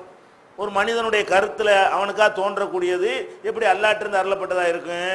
ஒரு சஹாபியுடைய உள்ளத்திலேயோ, ஒரு இமாமுடைய உள்ளத்திலேயோ, ஒரு மார்க்க அறிஞருடைய உள்ளத்திலேயோ, ஒரு தலைவருடைய உள்ளத்திலேயோ, அல்ல அதிகமான மக்களுடைய உள்ளத்திலேயோ தோன்றக்கூடிய ஒரு விஷயம் எப்படி அல்லாஹ்விலிருந்து அருளப்பட்டதா இருக்கு. அல்லாஹ்விடமிருந்து அருளப்பட்டதுங்கிற வார்த்தை எதை காட்டுது, வரன்னு டைரக்டா வரன்னு அங்கிருந்து செய்தி, அங்கேருந்து வந்தா தான் நம்ம ஏற்றுக்கொள்ள வேண்டும். எனக்கு அப்படிதான் தோணுகிறது, எனக்கு அப்படித்தான் விளங்குகிறதுங்கிறதுலாம் என்ன செய்யாது, அது அங்கிருந்து அருளப்பட்டதா இருக்காது. உனக்கு தோன்றியதா இருக்குமே தவிர அது அல்லாஹ்விடமிருந்து அருளப்பட்டதாக என்ன செய்யாது, இருக்காது. அப்ப இந்த வசனத்திலையும் அதாவது 7:3 என்ன செய்யறான்னு கேட்டா, அதாவது இத்தபிவு மா உன்சில இலைக்கும் ரப்பிக்கும் வலா தத்தபிவு மிந்துனி அவுலியான்னு சொல்லிட்டு இதுல நல்லா சொல்றான். இதுல தான் எல்லாம் அவுட் ஆயிடுறாங்க. இல்ல கலீலம்மா ததக்குரும், குறைவாகத்தானப்பா நீங்க சிந்திக்கிறீங்க. மேட்ரை தான் மெயினான மேட்ரு இல்லையா. அதுல எல்லாம் என்ன செய்யறான், அதுக்கு அடுத்து முடிக்கும் போது எப்படி முடிக்கிறான்னா, கலீலம்மா ததக்குரும், நீங்க மாதிரி தௌஹீத் ஜமாத் மட்டும் தான் இருப்பீங்கிறான்ல, வழங்குதா. அந்த கருத்து சின்ன கூட்டமா தான் இருப்பீங்க, அதிகமான பேர் ஒத்துக்கிற மாட்டேங்கிறான். கலீலம்மா ததக்குரும், குறைவாகத்தான் நீங்கள் என்ன செய்கிறீங்க, சிந்திக்கிறீங்க. இந்த விஷயத்தை அதிகமான பேர் விளங்குற மாட்டேங்கிறான். இதுதான் மேட்ர பேசிக். இதுதான் இந்த பேசிக்ல தான் எல்லாரும் கோட்டை விடுறாங்கிறதுக்கு தான் எல்லாம் என்ன செய்யறான், அதிகமான மக்கள் கோட்டை விடுவது இதுல தான். கலீலம்மா ததக்கரும், நீங்க குறைவாகத்தான் இதை விளங்கிக் கொள்கிறீர்கள். இது 7:3 அல்லாஹ் சொல்லி காட்டுகிறான். அதே மாதிரி 5வது அத்தியாயத்துல 48வது வசனத்துல அல்லாஹ் என்ன சொல்றான்னு கேட்டா, உனக்கு இந்த வேதத்தை நம்ம அருளினோம், உனக்கு இந்த வேதத்தை கொடுத்துருக்குறோம். அல்லாஹ் ரசூலை பார்த்து பேசுறான். இது நம்மளை பார்த்து பேசல, ரசூலை பார்த்து பேசினாலும் நமக்கு உள்ளதுதான். அப்ப இந்த வேதத்தை உனக்கு அருளினோம், அந்த வேதம் தூய்மைப்படுத்தக்கூடிய உண்மைப்படுத்தக்கூடியதாக இருக்கிறது, தெளிவுபடுத்தக்கூடியதாக இருக்கிறதுன்னு சொல்லிவிட்டு ஃபஹ்கும் பைனஹும் பிமா அன்ஸலல்லாஹ், நான் இறக்கி இருக்கிறேன்ல இந்த வேதம், அதை கொண்டுதான் நீ தீர்ப்பளிக்க வேண்டும். நபிகள் நீ நபியா இருக்கிற காரணத்தினால உங்களுக்கு தோணியதெல்லாம் செஞ்சிடக்கூடாதுங்கிறான் அல்லாஹ். நான் இறக்குனேன அதை வச்சுதான் நீயே தீர்ப்பளிக்கணுங்கிறான். இப்ப நபிகள் நாயகம் ஸல்லல்லாஹு அலைஹி வஸல்லம் அவர்கள் கூட அல்லாஹ் அருளியதன் அடிப்படையில் தான் தீர்ப்பு கொடுக்கணுமே தவிர அவங்க இஷ்டத்துக்கு என்ன செய்ய முடியாது, தீர்ப்பு கொடுக்க முடியாது. இந்த விஷயத்திலையும் அல்லாஹ் என்ன செய்யறான், அதிகாரம் எனக்கு உள்ள ஏன் வேதத்தை தான் நீ எடுத்துக்கொள்ள வேண்டும், என்னிடமிருந்து அருளப்பட்டது தான் விளக்கம், அல்லாஹ்வுடைய விளக்கமும் அதில் சேருங்கிற பின்னாடி வச்சுக்கிறோம். அதை எடுத்துக்கிறணுமே தவிர என்னிடமிருந்து வராம நீங்களா உங்களுக்கு நல்லதுன்னு படுறது எல்லாம் செஞ்சிட முடியாது, அது ஒத்துக்கிற முடியாது என்று சொல்லி இந்த வசனத்தில் எல்லாம் என்ன செய்யறான், நமக்கு சொல்லி காட்டுகிறான். இதெல்லாம் அதே கருத்து தான் உங்களுக்கு சொல்லக்கூடியது. அதே நேரத்தில் 6வது அத்தியாயத்தில் 106வது வசனத்தில் கடுமையா அல்லாஹ் சொல்றான். என்ன சொல்றான்னு கேட்டா, வஹியத்தான் பின்பற்றணும், வஹியை பின்பற்றலன்னு வைங்க அது ஷிர்க்குங்கிறான் அல்லாஹ். வஹியை பின்பற்றவங்க சின்ன விஷயமா நினைச்சிட்டு இருக்கிறாங்க, தர்காக்கு போறவன்லாம் ஷிர்க்கு வைக்கிறவன், ஊரில் ஷிர்க் வைக்காதால் நினச்சிக்கிட்டு இருக்கிறாங்க. யாரு? குர்ஆன் ஹதீஸை தவிர மற்றதையும் ஆதாரம்னு சொல்லக்கூடியவர்கள், பெரியார்கள், சஹாபாக்கள், மகான்கள், அவங்க சொன்னாலும் ஏற்றுக்கொள்ளணும் என்று சொல்வார்களேயானால் அவர்கள் அல்லாஹ்வுக்கு இணை கற்பிக்கிறவர்கள். ஏன்? அல்லாஹ் இடத்துல வச்சுட்டாங்கல்ல, நமக்கே தெரியுது. அல்லாஹ் சொல்லாட்டா கூட நமக்கு என்ன விளங்குது? அல்லாஹ் சொல்லத்தை யார் சொல்ல கேட்கணுமோ அந்த இடத்துல வேற ஆளை வச்சா ஷிர்க் தானே. வணக்கத்தில் கொண்டே வச்சா இப்படி ஷிர்க் ஆகுமோ, இவன் சொல்லத்தான் கேட்கணும்னு ஒருத்தன் இருக்கிறான், அவன் சொல்ல கேட்காம வேற ஆள் சொல்ல கேட்டா அவனுக்கு ஈக்குவல் ஆக்கிட்டு தான் அர்த்தம். ஒரு பள்ளிக்கூடத்தில் பிரின்சிபால் இருக்கிறாரு, பிரின்சிபால் சொல்ல கேட்கணும். வாட்ச்மேன் சொல்றேன் ஒருத்தன் கேட்டான்னா பிரின்சிபாலை வாட்ச்மேனுக்கு சமமாக்கிட்டான்னு அர்த்தம். வாட்ச்மேனை வந்து பிரின்சிபாலுக்கு ஈக்குவல் ஆக்கிட்டான். அது தவிர வேற அர்த்தம் இருக்குமா? அப்ப அல்லாஹ் சொல்லாமலே நம்ம அறிவுக்கு என்ன விளங்குது? அல்லாஹ் சொல்றதை பின்பற்றுவதை விட்டுட்டு அதை எடுத்துக்கொண்டு அடுத்தவர் சொல்றதையும் நம்ம பின்பற்றினோமையானால் அந்த விஷயத்தில் அல்லாஹ்வும் அவரும் ஒண்ணு. அல்லாஹ் மாதிரி இவருக்கு சட்டம் வகுக்கிற அதிகாரம் இருக்கிறது. அல்லாஹ் எப்படி அவன் நினைச்சதை செய்யறதுக்கு அதிகாரம் படைத்தவனா இருக்கிறானோ, சரிந்து பட்டதை சொல்வதற்கு அதிகாரம் படைத்தவனா இருக்கிறானோ, அந்த மாதிரி யாருக்கு இருக்குது? இந்த பெரியார்கள், அறிஞர்கள், சிந்தனையாளர்கள், மக்கள், இவங்களுக்கெல்லாம் இருக்குதுன்னு தான் அர்த்தம். இது நமக்கு விளங்குகிறது. இருந்தாலும் அல்லாஹ் என்ன விட மாட்டேங்கிறான். அவன் அதை சொல்றான். அல்ல இது நமக்கே விளங்குது சொல்லாட்டாலும். ஆனா அதையும் அல்லாஹ் என்ன செய்யறான்? எப்படி சொல்றான்? அதாவது 6:106 சொன்னேன் இல்லையா, அதுல அல்லாஹ் சொல்லி காட்டுகிறான், இத்தபியமா ஊஹிய இலைக்க மிர் ரப்பிக்க, உன் இறைவன் புறத்திலிருந்து அருளப்பட்டது நீ என்ன செய்யணும்? வஹி, ஊஹியன்னா வஹியிலிருந்து வர்றது. இத்தபி நீ பின்பற்றி, மா ஊஹிய இலைக்க மிர் ரப்பிக்க, உன் இறைவன் புறத்திலிருந்து வஹியாக செய்தியா வருமே அதனை பின்பற்ற வேண்டும். லா இலாஹ இல்லாஹு, அவனை தவிர வணக்கத்துக்குரியவன் யாரும் இல்லை, அந்த இறைவனிடமிருந்து வந்ததனை பின்பற்ற வேண்டும். வஅரில் அனில் முஷ்ரிக்கீன், இந்த இணை கற்பிக்கிறவனை புறக்கணிச்சிரு. என்கிட்ட இருந்து வர்றதை தான் நீ பின்பற்றனு. இணை கற்பிக்கிறவன் புறக்கணின்னு அர்த்தம், மற்றதை பின்பற்றான்னு அர்த்தம். அப்ப அல்லாஹ்ட்ட இருந்து வந்ததை தவிர மற்றதை பின்பற்றவனுக்கு என்ன பேர் அல்லாஹ் கொடுக்குறான்? எந்த லிஸ்ட்ல சேர்க்கிறான்? கபர் வணங்குறவன் மட்டும் முஷ்ரிக்கு கிடையாது, சிலை வணங்குறவன் மட்டும் முஷ்ரிக்கு கிடையாது, கல்லு மண்ணு கழுத குதிரை வணங்குறவன் மட்டும் முஷ்ரிக் கிடையாது. அதிகாரம், சட்டம் போடக்கூடிய அதிகாரம் அல்லாஹ்வுக்கு இருக்கிற மாதிரி இவருக்கு இருக்குது. ஹலால் ஆக்குற அதிகாரம், ஹராம் ஆக்குற அதிகாரம், ஃபர்ல் ஆக்குற அதிகாரம், சுன்னத்துன்னு சொல்லக்கூடிய அதிகாரம் ஒரு மனுஷனுக்கு இருக்குது என்று நீங்கள் நினைத்தால் அந்த மனுஷனை அல்லாஹ்வுக்கு சமமாக ஆக்கிவிட்டீர்கள், இணை கற்பித்து விட்டீர்கள், ஈக்குவல் ஆக்கி விட்டீர்கள். அதுதான் அதுக்கு அர்த்தம். அதனால அல்லாஹ் என்ன பண்றான்? என்னிடமிருந்து வஹியா வந்து நீ பின்பற்றனு, இந்த இணை கற்பிக்கிறவங்களை விட்டு புறக்கணித்து விடு, அவங்களை அலட்சியப்படுத்தி விடு. இதோட இணை கற்பிக்கிறத கொண்டாந்து அல்லாஹ் என்ன செய்யறான்? கோர்த்து சொல்லுகிறான். அப்ப இது ஒரு பயங்கரமான இணை கற்பித்தல் இருக்கிறார்கள். ஒரு வகையான இணை கற்பித்தல் இருந்து தப்பித்தவர்கள் இந்த இணை கற்பித்தலும் தப்பிக்கவே இல்லை. சில பேர் சில வகையான இணை கற்பித்தல் இருந்து தப்பித்திருக்கிறார்கள். கபருக்கு போகாம, மனுஷங்காலில் உழுவாம, இப்படியான இணை கற்பித்தல் இருந்து தப்பித்தவர்கள் கூட குர்ஆன் மட்டும்தான் மார்க்கம்ங்கிறத விட்டு விட்டு மற்றதும் மார்க்கம் எப்ப சொல்லுகிறார்களோ அவங்களும் ஷிர்க் தான் வைக்கிறார்கள், இணை தான் கற்பிக்கிறார்கள். அதனால யாரோட நம்மளால ஒட்ட முடியல. தௌஹீத் ஜமாஅத்துக்கு வந்து எந்த கொள்கைக்காரங்களும் நம்மளால எதுக்கு ஒட்ட முடியல? அனைவர்கிட்டையும் இந்த ஷிர்க் இருக்கத்தான் செய்கிறது. வேற வேற ஷிர்க்குகள் இல்லாம இருக்கலாமே தவிர இந்த ஷிர்க் இல்லாத ஒரு ஆள் யார் இருக்கிறா? எல்லாருமே இருக்கிறார்கள். அப்படி அவங்களோட போய் மேடையில் நம்ம ஏறுறது, அவங்கள நம்ம மேடையில் எப்படி ஏத்துறது? அவன் ஒரு ஷிர்க் செய்யறவனால இருக்கிறான் அப்படிங்கிறது நம்ம விளங்குகிறது. அது மாதிரி இன்னொரு விஷயம் இருக்கிறது. அதாவது இதை ஒரு லாஜிக்காவும் அல்லாஹ் சொல்றான். அப்ப தீனு மார்க்கம் அல்லாஹ்வுக்கு சொந்தமானது. அல்லாஹ்வுக்கு சொந்தமான மார்க்கங்கும் போது அவன் தான் நமக்கு சொல்லணும். நீங்க வேற ஆளுக்கு சொன்னதை கேட்டீங்கன்னா இணை கற்பித்தலை விட்டுருங்க. இணை கற்பித்தல் கூட இல்லையா இது, அதுக்கு மேலேங்கிறான் அல்லாஹ். எப்படி மேலேங்கிறான்? இணை கற்பித்தல்னா சமமா வைக்கிறது. இது சமமா வைக்கிறது இல்ல, அல்லாஹ்வுக்கு மேல கொண்டே வைக்கிறதுங்கிறான். ஒரு பக்கம் இணை கற்பித்தல்ங்கிறான், இன்னொரு பக்கத்தில் என்ன செய்யறான்னு கேட்டா, நீங்க இந்த மாதிரி நீங்க செஞ்சீங்கன்னு சொன்னா நீங்க என்ன பண்ணிடுறீங்க? அல்லாஹ் விட அவர் பெரிய ஆளு, அல்லாஹ்வுக்கு தெரியாத தீனை அவர் சொல்லி தர்றாரு. அதான் அர்த்தம். அல்லாஹ் தீனு சில விஷயங்களை சொல்லிவிட்டான், அது பத்தல உங்களுக்கு. நீங்களா என்ன செய்ய புதுசா சில விஷயங்களை அவர் சொன்னார் இவர் சொன்னாருங்கிறீங்க. அப்ப இவர்கள் வந்து அல்லாஹ்வுக்கு தீனை சொல்லி கொடுக்குறாங்க. அல்லாஹ் தீனு ஒரு 50 சொன்னான்னு வைங்க, சஹாபி ஒரு 10 சொன்னாரு, இமாம் 10 சொன்னாருன்னு வைங்க, இப்படி அவர் இவருன்னு சேர்த்து அது ஒரு 50 வருதுன்னு வைங்க. அப்ப என்னவாகுது? 50% அல்லாஹ் சொந்தமா சொல்லிவிட்டான், மீதி 50% அவனுக்கு தெரியல. இவங்களெல்லாம் அதை கற்றுக் கொடுக்குறாங்க அல்லாஹ்வுக்கு. அதன் அர்த்தம் இது ஷிர்கா? அதுக்கு மேலையா? ஷிர்க்குனா சமமாக்குறது. இது சமமா கூட ஆக்கல, அல்லாஹ் மடையனாக்குற வேலை. அல்லாஹ் கோவப்பட்டு என்ன சொல்றான்னு கேட்டா 49வது அத்தியாயத்துல 16வது வசனம், நம்ம கடுமையான வசனம். குல் நபியை நீங்கள் சொல்லுங்கள், அத்து அல்லிமூன் அல்லாஹ பிதீனிக்கும், உங்களுடைய தீனை நீங்க அல்லாஹ்வுக்கு கற்றுக் கொடுக்குறீங்களா? அல்லாஹ் எப்படி கேட்குறான், இப்போ தீனை எங்களுக்கு தெரியாது, நீங்க எங்களுக்கு சொல்லி தர்றீங்க. அதான் அர்த்தம். அதுக்கு நீங்க வஹி இல்லாத அவர் சொன்னார் இவர் சொன்னார் பின்பற்றினீர்களே, ஆனால் அல்லாஹ்வுக்கு தெரியாது சஹாபிக்கு தெரிந்து விட்டது, அல்லாஹ்வுக்கு தெரியாது இமாமுக்கு தெரிந்து விட்டது. அதான் அர்த்தம். அது அல்லாஹ்வுக்கு அல்லாஹ் சொல்லாத ஒரு விஷயத்தை இமாம் சொல்லுகிறார் என்று நம்ம ஏற்றுக்கொண்டால் அதனுடைய பொருள் என்னவாகிறது? இந்த விஷயம் அல்லாஹ் சொல்லலை, தெரியல, நல்ல வேளைக்கு இந்த சஹாபாக்கள் அது அல்லாஹ்வுக்கு சொல்லி கொடுத்துட்டாங்க, இமாம்களுக்கு சொல்லி கொடுத்துட்டாங்க. அதான் அர்த்தம். இது அல்லாஹ்வுல அப்படி கேட்கறான். அல்லாஹ்